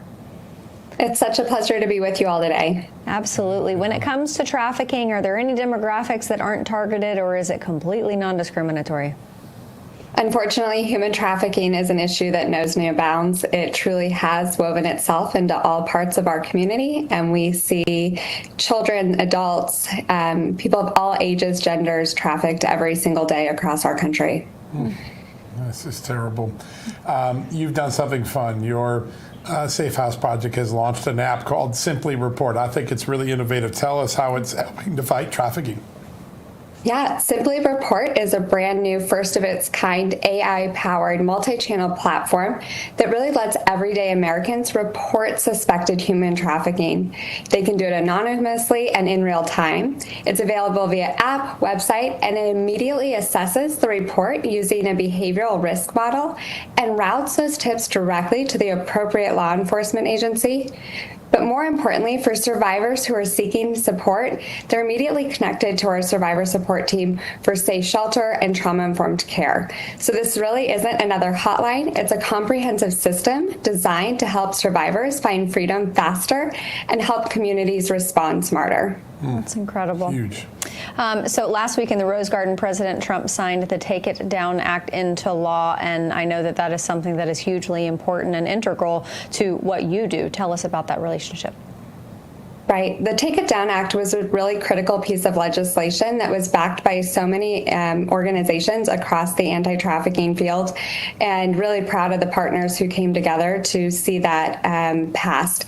So last week, the Take It Down Act was signed into law, and what it does is it provides the legal protection and resources to combat non-consensual intimate images being shared online. And so it addresses a growing problem of revenge porn. But more importantly, it really focuses on protecting minors who are particularly vulnerable to exploitation of having those images shared, and historically no way to get them removed from the internet. So now we have a clear legal framework for victims to request removal of their images from all online platforms. And then it also establishes accountability for those platforms to remove the content. So huge. You've empowered us now to all be eyes and ears with this great app. We only got about a minute left. What should we be looking for? We're in an airport, we're out in a restaurant. What do we look for to maybe tell us that there's a person being trafficked in our presence? Yeah, you don't have to be an expert to recognize trafficking. You just need to trust your instincts. If something feels off, it probably is.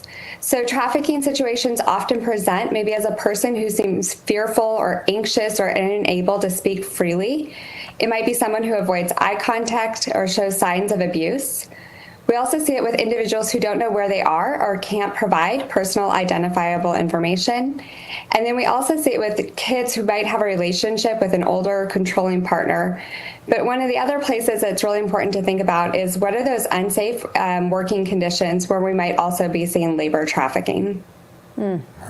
Brittany, what you are doing with the Safe House Project is so important. I hear from parents all the time. I mean, like you were talking about these big events, sporting events, theme parks, things like that. Always important to keep an eye on your kids. And everybody go check out that app and Safe House Project. Where can everybody find out more about it, Brittany? Please go to simplyreport.com or go visit the App Store and download Simply Report as your way to ensure the safety of our communities and report suspected trafficking. Wonderful, wonderful. What a passion project, Brittany. Thanks so much. All right, everybody, that's going to do it for us tonight. We'll be back here at 6 p.m. Eastern tomorrow right here on Real America's Voice.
Well, folks, in blue cities on the West Coast, chaos is the word of the week, clearly. I want to give you an update to the story we brought to you last night.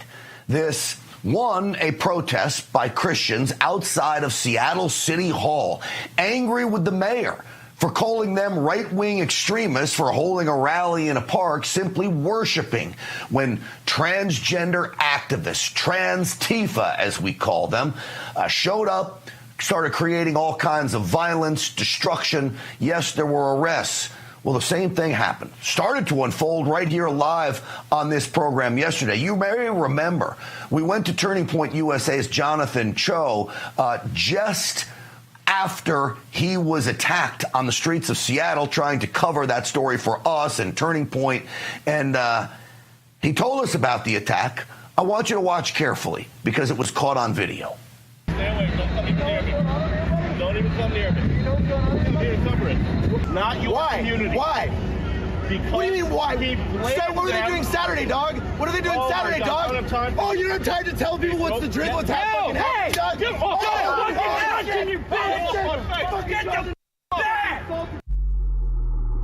So, folks, it may not look like a lot right there, but when you have three people trying to surround you and another gentleman trying to, excuse my words, by the way, another goon trying to stop you from advancing in a direction you want to go, even putting hands on your arm, that is the moment when I do believe you are allowed to defend yourself. And Jonathan Cho in the hood did just that right there. The police did arrest some of the people who tried to attack Cho. So all of this got worse as the night went on outside of City Hall. I couldn't help but think this is bigger than the goons, though. It's bigger than trans-Tifa. It's bigger than just the violence in Seattle.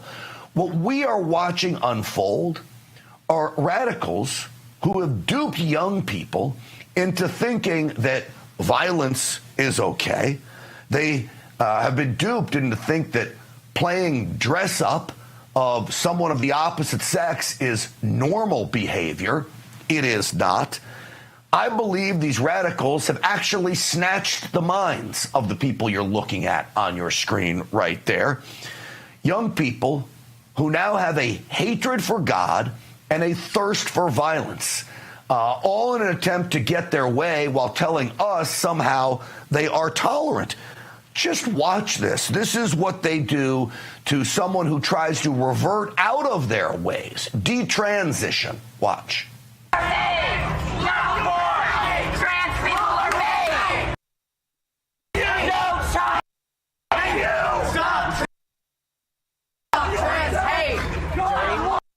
Rights movement. That person ultimately being cornered is a detransitioner.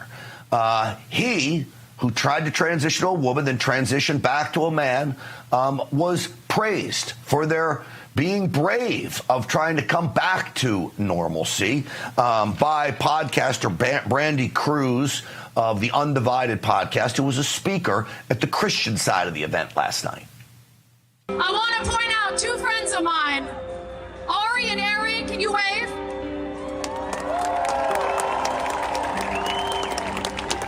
I talk a lot about hypocrisy. Both of them were born men, decided at some point in their lives to transition to identify as women.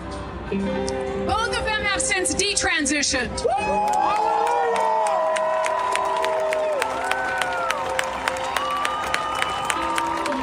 And both of them were just assaulted by the people outside. Of course they were.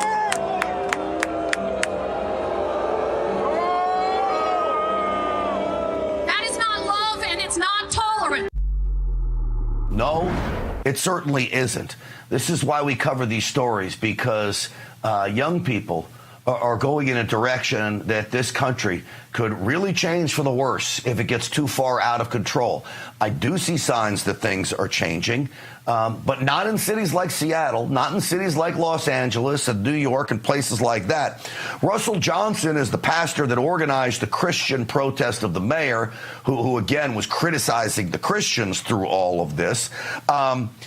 He called out the violence that started over the weekend and then continued into yesterday's protest. We peacefully rallied at Cal Anderson Park after people people was hit with water balloons filled with urine. After people were attacked for the high crime of worshiping God in a public park for a permitted event. An hour and a half after, people are still wiping the blood off their bodies. The mayor issues a statement. It's their fault they got attacked. It's really quite unbelievable. The reality is we wouldn't know a lot about these stories if it wasn't for independent journalists on the ground covering what's really happening there. And that is the violence of the left. I want to bring back now tonight, 2 days in a row, investigative journalist for Frontline's Turning Point USA. Jonathan Cho is with us. Jonathan, you survived the evening and you're back with us. Good evening, my friend. Hey, Grant, thanks for having me. And I'm in a little safer place right now in my car. Still on assignment in Seattle, but this is where we'll be talking this evening. All right, so why don't you take me through, first off, the attack? It was caught on video from a number of different angles. You see it on the screen here. What are you thinking here as this goes down? Look, it's a common scene. It's something I deal with all the time. I'm simply trying to approach City Hall, the stage area where the Christians are about to start the concert and the rally. And then I get swarmed and surrounded by three people. I've got a guy behind me, a guy to my side, and then you've got this fellow wearing the mask bandana, and he clearly body checks me as I'm trying to move forward. And that's when I just instinctively, stand my ground and defend myself. And I'm trying to clear out of there. And that's what you see there right now. And thankfully, SPD, the Seattle Police Department, saw my footage, believed me, and arrested that fella. But adding insult to injury, he was arrested. But then today, prosecutors have yet to charge, and they've all been released. The 8 people arrested yesterday, the militants, all released. No Christians arrested yesterday. All Antifa militants. And yet they were released again. Jonathan, this boggles the mind, because as long as they keep releasing these people back onto these streets, these animals will continue to make life hell for people trying to live their lives in Seattle. Grant, 31 people arrested since Saturday's mayhem. All Antifa, far-left activists, militant types. They're all back on the streets. This is why they call Seattle a lawless city. We don't have enough cops, down to hundreds of officers. The prosecutors, it's turning into a revolving door.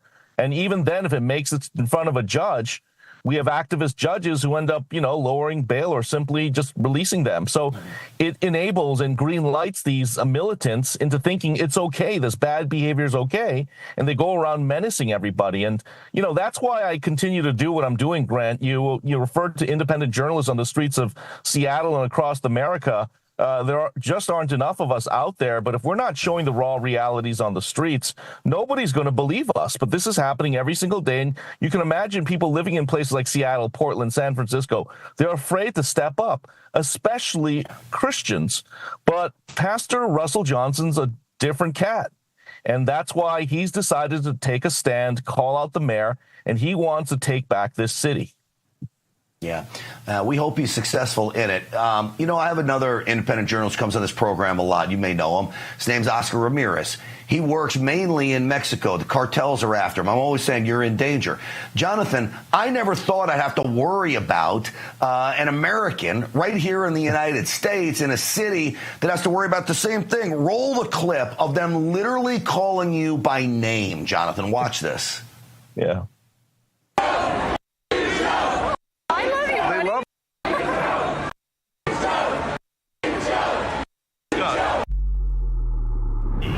Brandy has a smile on there because in some respects it's amusing, but they're yelling, F you, Cho, that's your last name. Yeah. I think if you were down there, they would attack you. It's not just words they want to hurt you with. Yeah, what you don't see at the end of that clip is there was a fellow who challenged me to a fight, and it's so egregious. I'm like, are you serious? Do you really want to fight me right in front of Seattle City Hall where you have the mayor of Seattle, you've got officers around you? But again, these people are so emboldened now because they're allowed to get away with this type of bad behavior. So they're literally running the streets. Look, let's call it the way we see it, Grant. These people are domestic terrorists, and we've got to keep labeling them accurately. Yeah, we sure do. I'll play one more clip. You believe this is Reverend, I'm going to say that, unbelievable, Erica Williams, cut 8. Guys, roll that. Go away, man, go away. It's a peaceful protest. It's a peaceful protest.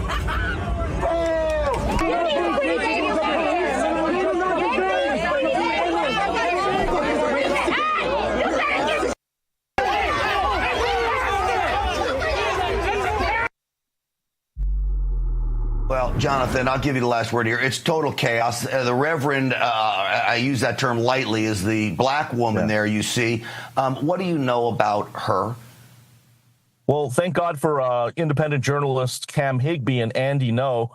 They connected the dots and they outed her. Essentially, she's not even from Seattle. She's from North Carolina, and she was around when BLM was happening 5 years ago. So she's a grifter and what I would call an apostate pastor. You know, she's aligned with, the United, Church of Christ, one of these more liberal, far-left mainline denominations. And frankly, she's all about social justice. But we saw her swearing at, people trying to enter the rally.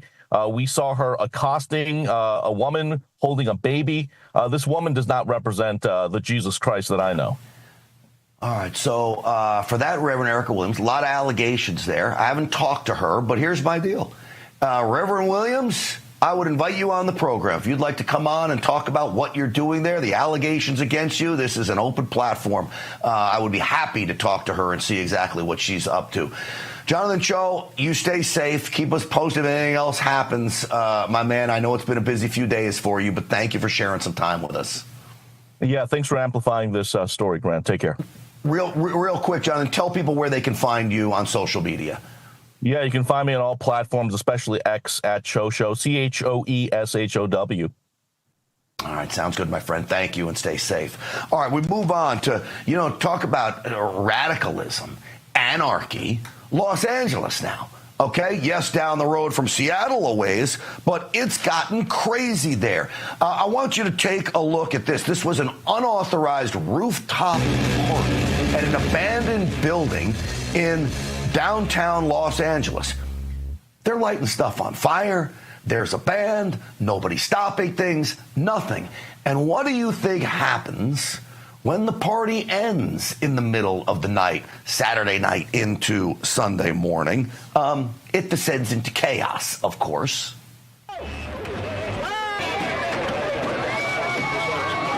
Now, that police car has been graffitied. They were throwing bottles at the officer there.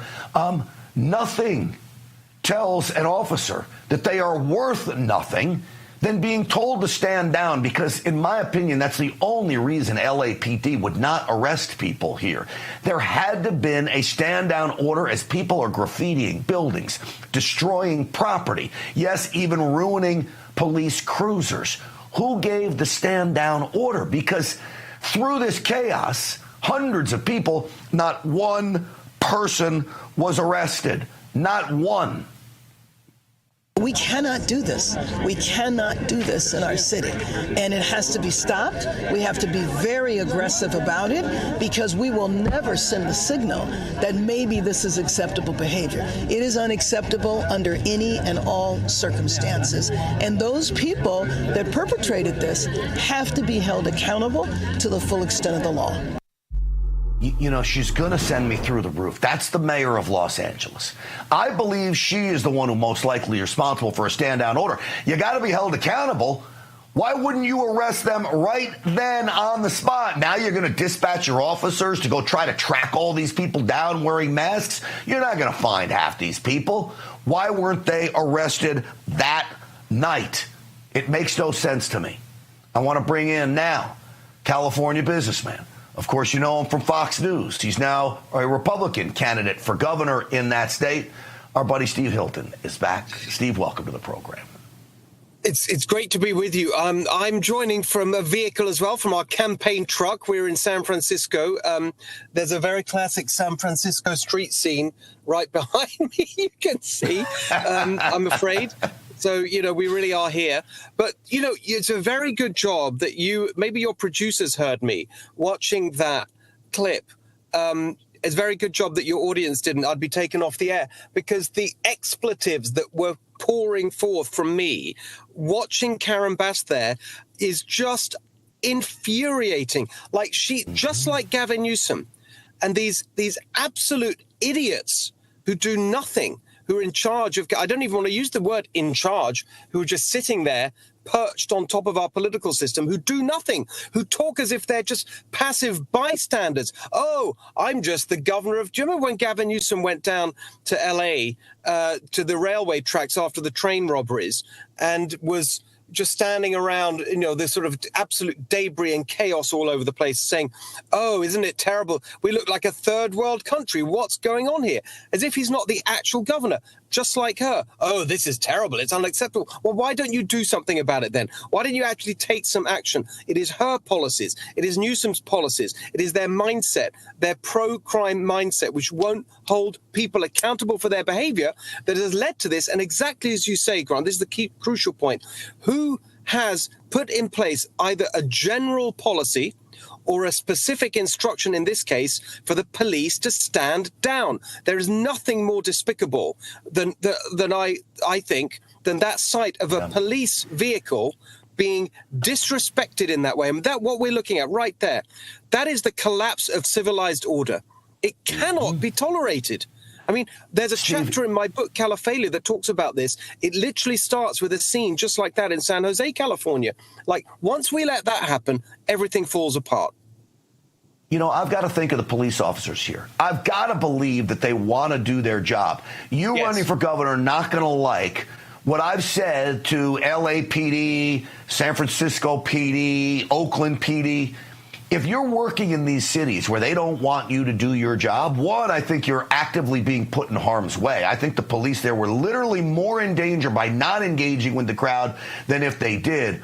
I think you got to leave. I think every police officer in Los Angeles ought to walk off the job. See how LA likes it then. I know it's probably not what you want to hear as going to be soon to be governor of that state. But what else do you tell cops? How do you stay on the job when you're told not to do it? I completely agree with the sentiment. I mean, our police officers, the bravest amongst us, in terms of obviously our heroes who serve in our military overseas and now at the border, and that's why the border's been closed, but the bravest go out there and put their lives at risk dealing with all this chaos and mayhem on the streets. And this is how we treat them. I feel exactly as you do about that. And it's time we had real leaders in California who had the backs of our law enforcement. But they mouth the words, and you see them on ceremonial days and going on about how much they appreciate the service of our law enforcement, blah, blah, blah. They don't do anything about it. They don't actually support them. And that's got to change, because you're never going to have an orderly, civilized society where if you don't have that basic respect for law and order in the form of our police. Here's one positive, okay? You've got Nathan Hochman now, who's a district attorney who appears to be enforcing the law in Los Angeles. He would have prosecuted these goons taking to the streets last night, which means somebody gave a stand-down order, just like in Seattle. I don't know if you saw the segment before. 32 people arrested in Seattle. Every one of them let back out on the street the next day. That's not going to happen with Nathan Hochman. So who gives a stand-down order? As governor, is there anything you could do? Would you send in the state police to go to handle business in L.A.? Yes, there's a number of things. There's longer term reforms you can make in terms of how, you know, the courts and the prisons were appointing judges who are going to actually prosecute people properly rather than being so lenient as we've had now. So there's some longer term things you can do. But in the short term, you've got to send a clear message that things have changed. We're no longer going to be a society where people who do the wrong thing are rewarded and people who do the right thing are punished, which is what's going on at the moment. So I've had a close look at the emergency powers of the governor. It's very clear that it relates to the health and safety of the population when the population is in peril. That's the phrase. And so one way or another, if local leaders won't do it, as governor, I will do it. We have to restore order and sanity and civilized behavior to our streets. I mean, we're just a laughing stock around the world when you see things like this. It's got to end, and it will when I'm the governor. Yeah, it sure will. Real quick, Steve Hilton, give people the address of where people could find you. Thank you, Grant. It's at Steve Hilton X. Follow us on social media, posting from the campaign trail all the time. And if you want to support the campaign, stevehiltonforgovernor.com. All right, and you with the homeless right behind you. Classic Steve Hilton. He's a marketing guy, too. He's not just a thought leader. He's also a marketing guy. Doesn't get any better than that, my friend. Thank you for coming on, as always. Thanks, Grant. Good to see you. Absolutely. Great to see you, too. Folks, I got a question for you. Do you remember the call to audit Fort Knox? Elon Musk said he was going to live stream it. President Trump said this. And I'm going to do something. I'm actually going on this one. You know, all my life I've heard about Fort Knox. That's where the gold is kept, right? I heard Fort Knox. Oh, but you know, we're getting a little bit shaky. We're getting the yips on this stuff. Like, I want to find out. So we're going to open up the doors. I'm going to see if we have gold there. We want to find out. Did anybody steal the gold in Fort Knox? It's a pretty amazing place, but I'm going to actually go. We're going to open the doors. We're going to inspect Fort Knox. We want to make sure that we actually have, 400 tons of gold or whatever the hell it is. It's a lot of gold. Folks, that was over a month ago, well over a month ago. So what happens? It goes from headlines to hush. We've heard nothing about Fort Knox. Is it empty? I don't know. Quite frankly, it could be. I wouldn't be shocked if it was. They know if it was, there'd be a total collapse of the markets if we were missing that gold. I'm not saying it is, but I don't get a lot of confidence, even from our own Treasury Secretary, a guy I really like, Scott Bessent.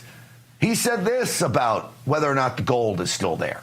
I can tell you that we do an audit every year. I can tell the American people on camera right now that there was a report September 30th, 2024. All the gold is there. Any U.S. senator who wants to come and visit it can arrange a visit through our office.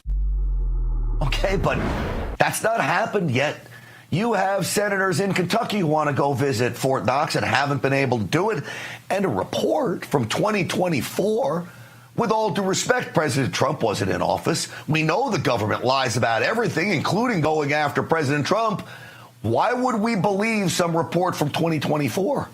I don't get a lot of confidence in that. So in the end, I want Fort Knox audited.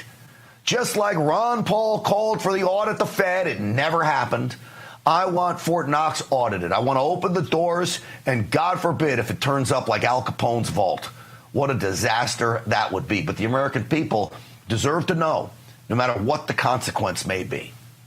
All right, folks, this July, a global summit of BRICS nations are meeting in Rio de Janeiro, including China, Russia, India, and Iran. Their goal is to displace the U.S. dollar as the global currency, calling it the Rio Reset. As a result, global demand for U.S. dollars will decrease, which impacts your savings.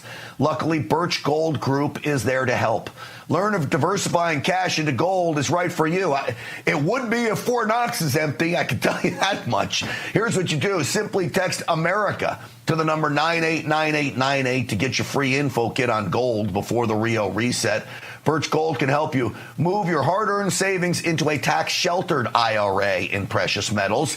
Text America to the number 989898. Folks, if you think Fort Knox is empty or even there's a chance you'd want to buy gold before we find that out, there's a reason to sign up with Birch Gold. All right, coming up, the Doge team has done incredible work saving Americans billions in a few short months, but Elon isn't sure it's enough. We'll get into that next.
the Department of Government Efficiency.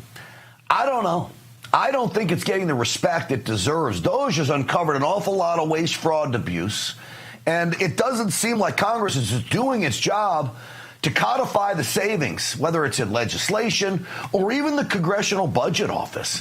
Why isn't it calculating what Elon Musk calls $2 billion of savings every day? Why doesn't the CBO calculate that into deficit projections, even when we're talking about this, quote, big, beautiful bill? I'm very worried about what's going to happen to Doge if it doesn't do its job, if Congress doesn't do its job. Here's Elon Musk. I was disappointed to see the massive spending bill, frankly, which increases the budget deficit, not just decrease it, and undermines the work that the Doge team is doing. I actually thought that when this big, beautiful bill came along. I mean, like, everything he's done on Doge gets wiped out in the first year.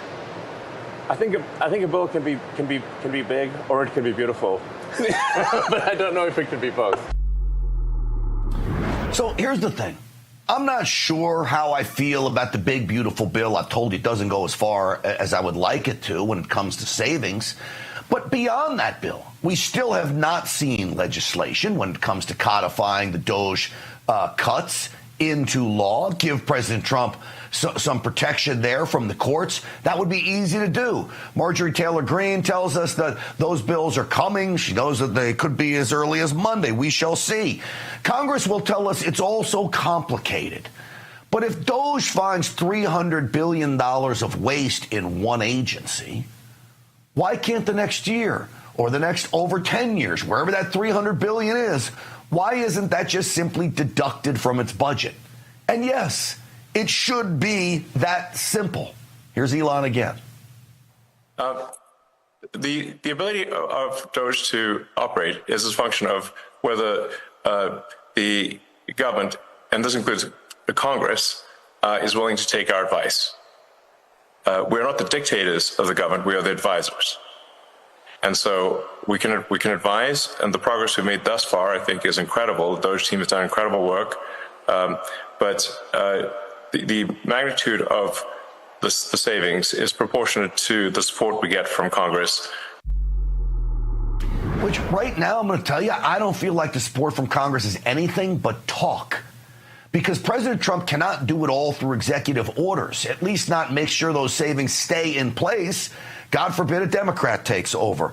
Give you an example, USAID. We talked about the billions of dollars flowing to radical causes.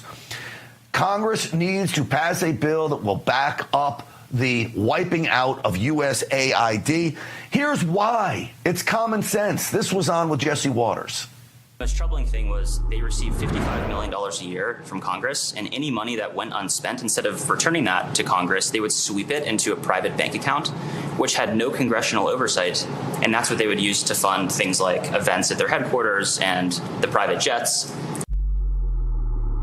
And yet, no bill yet from Congress to rein that in? What in the world's happening? I want to bring in now, live from our nation's capital, investigative journalist Nick Sorter. Nick, I'm such a fan of your work. It is great to have you on the program. Thank you for coming on tonight.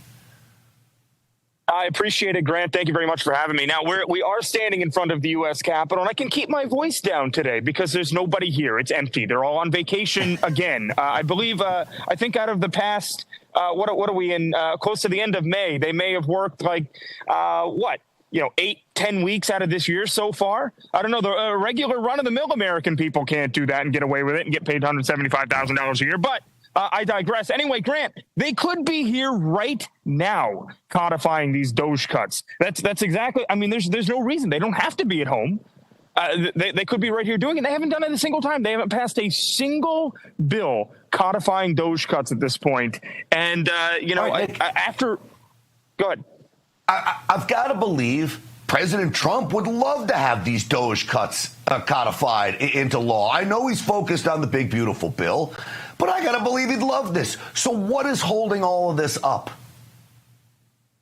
Well, because honestly, House Republicans would rather just grandstand about it. They'd rather sit here and complain, make a post on X. You know, you had certain members of Congress not too long ago that were here that shut down the entire House of Representatives for a whole week because they wanted to be able to vote from their houses. Why aren't they doing the same thing with Doge cuts? You know, what's that all about? You know, it takes the social pressure. It takes people like you, people like me, you know, other American patriots that have a platform to call this out and force them to do their jobs, or else they won't do it. You know, we know that from past experience. These people don't do anything unless you force them to. Overall, they're pretty much useless, man. Yeah. Let me play another clip that Jesse Waters had the Doge team on. They were talking about this waste, just to remind everybody at home how important it is that we rein this in. We found the payments to the Taliban. Okay. Oh, yeah. So try to hide the evidence. Right. So just a few hours after we got into their headquarters, we found that their chief accountant had actually deleted over 1 terabyte of accounting records from several years. So you'd have to ask the question, well, why would somebody do that? The Doge team, fortunately, was able to recover that data with the help of a few great employees at the Institute of Peace. Look, Nick, I understand that we want to investigate Joe Biden's doctor. How did he say he's vibrant and healthy in 2024 when he clearly wasn't? But that's past news. Giving money to the Taliban? How is this not on the front and center? James Comey, Jim Jordan, all of these guys screaming and yelling. You know, honestly, just like you're saying, Grant, they had 4 years to do these investigations. We knew it wasn't a secret that Joe Biden was ill, that was falling ill. We knew that these people were lying for years. This stuff should have been done last year, the year before. I mean, I'd say, okay, I guess we can do it now, but we've got 435 members of the House of Representatives, you know, over half of which are Republicans. You know, they should be able to multitask, but, you know, they act like they can't. They act like they're way too busy. You know, I don't know if I work, you know, 8-10 days out of the month, I wouldn't consider myself too busy to do that stuff.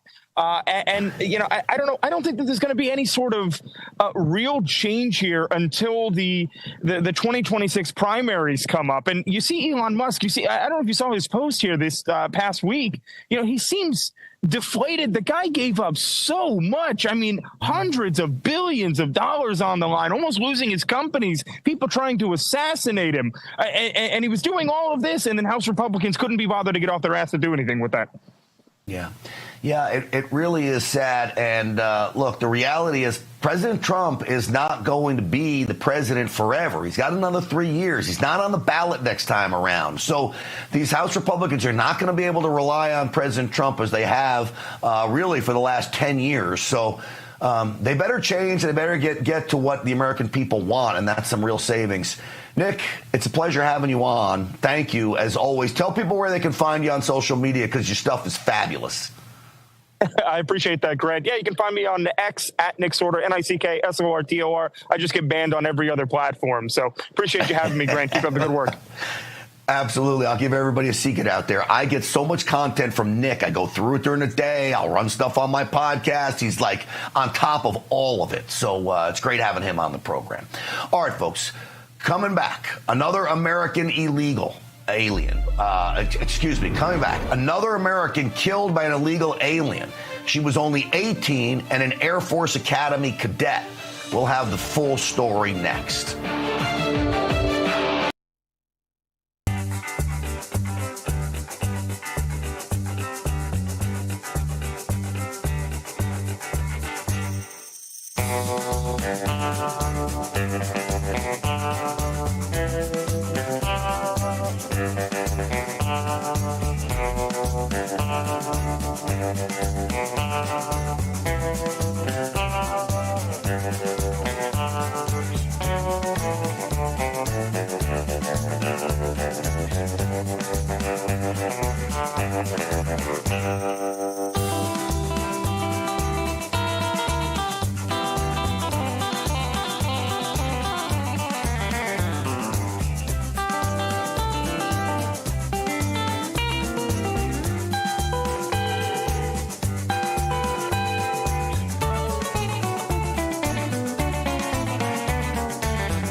Welcome back, everyone. All right, I want you to take a look at this picture of a beautiful young woman. She was supposed to be headed off to the Air Force Academy. Her name is Ava Moore. She's no longer with us. She was killed while on a kayak, hit by a jet skier on Lake Grapevine, not far from where I broadcast here in Texas. The woman who allegedly killed her is that woman, Alejandra Gonzalez. Go figure, she fled the scene. She didn't even stop, say police, to see if that young lady was okay. Those on the beach got the woman to shore. Ava, ultimately, she died of her injuries. But illegal alien Alejandra Gonzalez, when she fled, it went down like this. Cut 5, please. The driver, 21-year-old Carolyn Alejandra Gonzalez from Venezuela, fled the scene in a vehicle with 21-year-old Michael Correjo Barroso. While leaving the area, the vehicle collided with 2 other vehicles. The investigation into the automotive hit and run will be led by the Grapevine Police Department. Ms. Moore was transported to the local hospital where she was pronounced deceased. It's a horrible story. So they're Venezuelan illegals in this country, here illegally, meaning if they weren't here, if Joe Biden's open borders were closed, she never would have had a chance to kill this future Air Force cadet. How did they get here? Were they captured? We've got some answers to that, too. Here's the ICE agent in charge.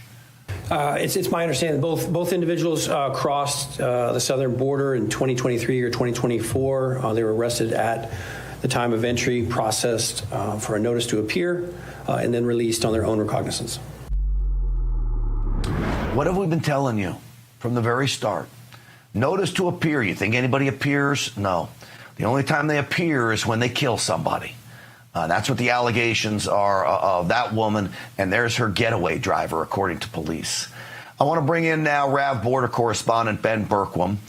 Ben, welcome to the program, my friend. You know, this story, it kills me because the names change. The story doesn't always change. Yeah, this time it's a jet ski accident. Tomorrow it'll be a drunk driving accident or some kind of crime. This is everything you've been warning about for as long as I've known you, Ben.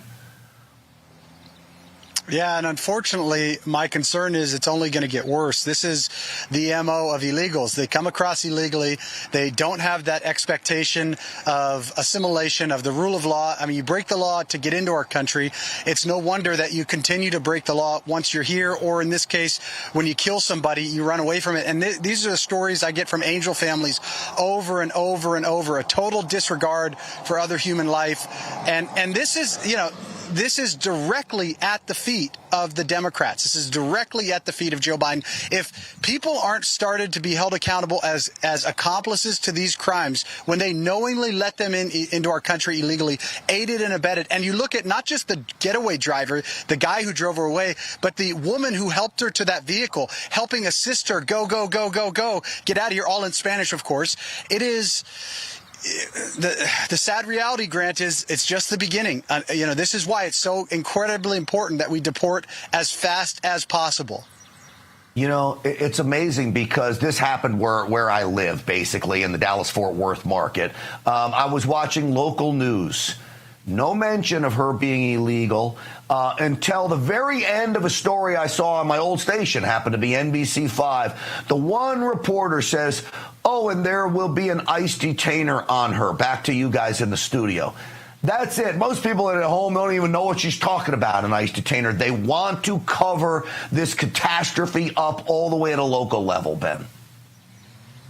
Yeah, and the worst part to me, Grant, I'm just going to project what's going to happen. You're going to have Democrats out, leftists out in support of this girl not being deported. Guaranteed, as the sun comes up tomorrow morning, that's what's going to happen. The same leftists that invited her in are going to be out there claiming that she shouldn't be deported, ignoring the fact that she killed an American citizen, and but for her being allowed to come in illegally, that young woman, Miss Moore, would be alive today heading to the Air Force Academy. It's tragic, it's disgusting, and it shouldn't have happened. Yeah, let me move on now, because ICE folks, Tom Homan, Border Patrol, they're doing everything they can do to try to clean up this mess. It's going to be a long slog and a tough slog at that. ICE did post this video, cut 11 for the guys behind the glass. Let's roll it for Ben.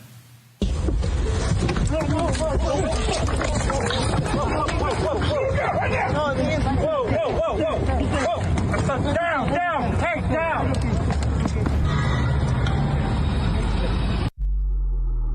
All right, Ben, I believe what you're watching there are arrests of illegal aliens after someone called a tip line. We can now, I guess, give ICE tips that illegals are among us. Yeah. Well, thank God. What's crazy is under Biden, not only could you not do that, they wouldn't answer it. They made it so difficult for ICE to do their jobs. ICE was basically hamstrung to barely being able to deport criminal illegals that had committed murder. Now, if you know where people are working, what I love to see all over the country, especially in red states, Florida, where they've enacted the 287G statewide, the 287G program with sheriff's offices, they're going to places where they know illegals are, to workplaces, contractors, to, basically every area of our society. You've got illegals there, and thank God they should be going to every one of these places, arresting them, again, before another crime is committed by an illegal that takes another life or leaves somebody with a lifelong condition, or just continues to take the wealth away from American citizens.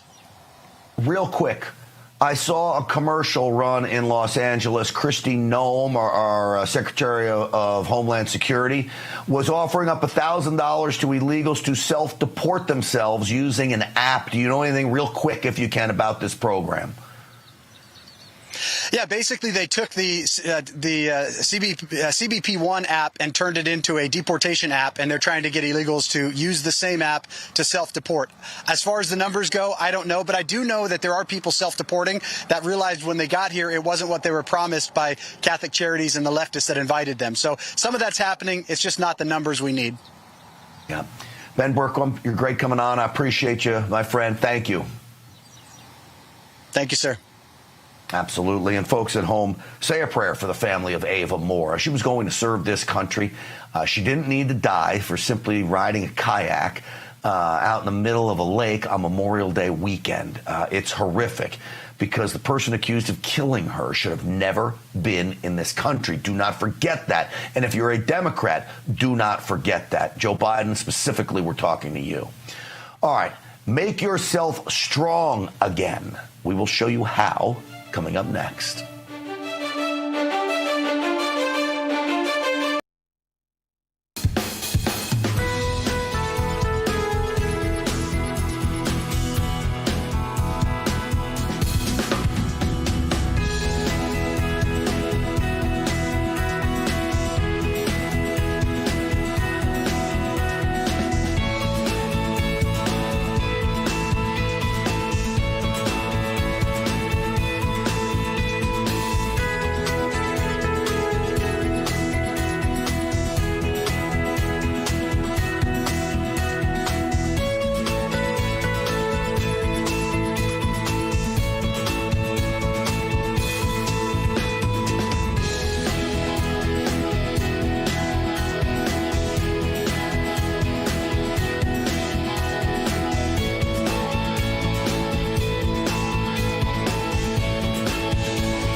Welcome back, everyone. You know, right now we're in the fight of our lives. Yes, we control Congress. Yes, we control the Senate. Yes, we control the White House. It doesn't mean it's not a fight. We control everything by like the skin of our teeth, which means you better be healthy if you want to get engaged in this fight. So how do you get strong? All right. I want to bring in nutrition expert for the health and wellness company, Trumeta.com. They've got some great products out there to help you get strong, build muscle, lose fat, all the things we want to do. Scott Mackley is with us. Scott, welcome to the program. Grant, thank you for having me. Absolutely. So you've got some tips here that get to the heart of doing just that. What are they? Yeah, so we represent a company called Trumeta, who makes their products here in the USA. Premium products, no fillers, no preservatives. Got 3 products that I'd love to talk to you about just to kind of help aid, heck, even our first responders out there get stronger, even our aging population. One of the first ones, Trumeta bone broth. Big thing about this, a lot of people use proteins, whey proteins, pea-based proteins. Trumeta's bone broth is unique because we're actually using bone broth as opposed to a whey-based. Whey-based can sometimes have issues with gut health. Some people don't really respond to it very well. What's nice about this, low calorie with bone broth, you get 10 times more glycine, which helps people recover, helps people sleep. And we know when people are trying to get stronger, the more that they can sleep, recover, the better they will be in the gym and outside of the gym, which is a huge perk. With bone broth, what's the best time to take it? You take it before a workout, you take it before bed. What are you recommending?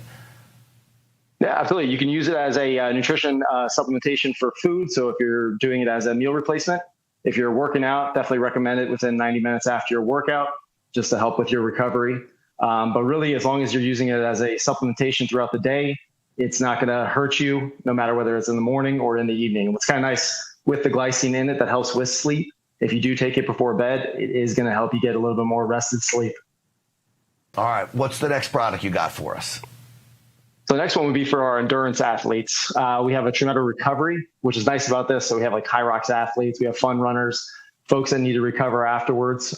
What it does is it has a benefit with turmeric and also tart cherry, which are natural anti-inflammatories. So it basically helps us recover, feel better the next day. And the third one? Third one would be our creatine. So creatine has grown in popularity. It's probably been around for 30, 40 years, but everyone has now discovered its ability to help with cognitive dissonance. It's helped with MS, with dementias. We use a CreaPure, which is 99.9% pure, which is fantastic, and it's going to aid with muscle growth, and it helps actually get water more into the muscular cells. So highly recommended for... Why do you think creatine has made the resurgence it had? I mean, back, I'm 56 years old. I played college football. We were using creatine back then. It kind of went by the wayside. Now, man, it's all anybody talks about.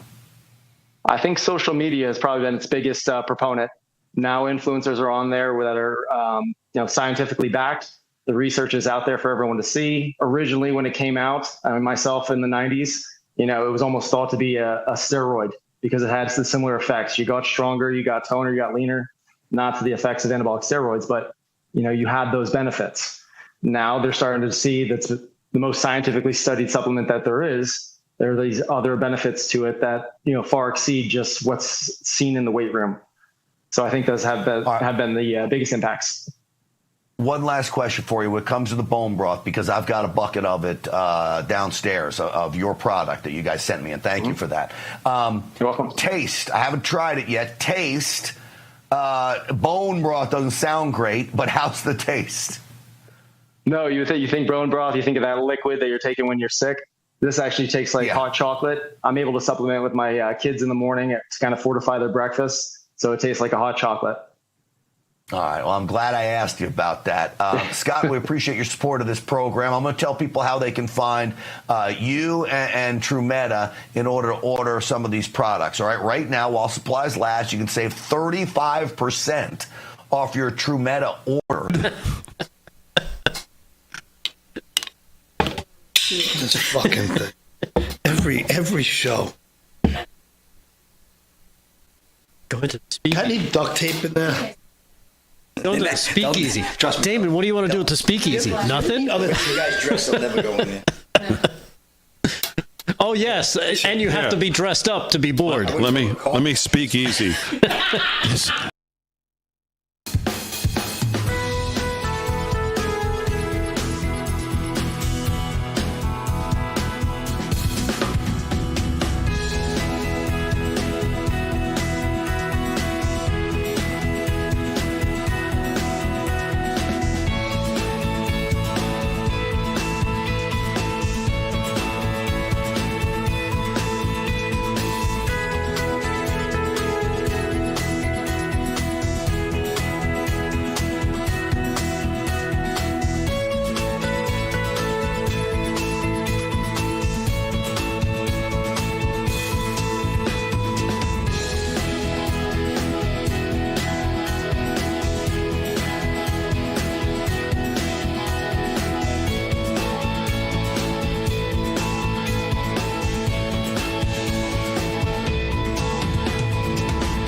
Tried to shut them up. There's no guarantee to free speech. They tried to cancel them. Deplatforming works. They even threw them in jail. Peter Navarro, Steve Bannon, now in prison. But they couldn't stop them. It's not a prison bill that will ever shut me up. They call them rebels. Basket of deplorables. They call them rogues. They claim to values or religion. And they say they're outlaws. These are the kind of guys you like to smack in the ass. War Room presents Rebels, Rogues, and Outlaws. You set out to take Vienna. Take Vienna. The national bestseller by longtime Bannon producer Dan Fluette. Take a journey through the pictorial history of War Room. In a culture that celebrates the weak, show your support by standing with the rebels. Go to doitfluette.com or scan the QR code on your screen.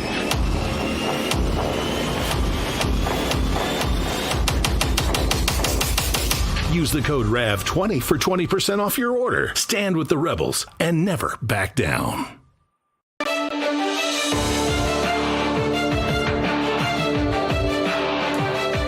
I'll tell you what, folks, things not so good at the Obama household. They are fighting. No, not Michelle and Barack. I mean, they might be, but that wasn't caught on video. 2 female Secret Service agents were caught on video. This is the radio transmission first before the fight. Apparently, one of them may have showed up late. I think there may be a little more to it than that, but listen to this.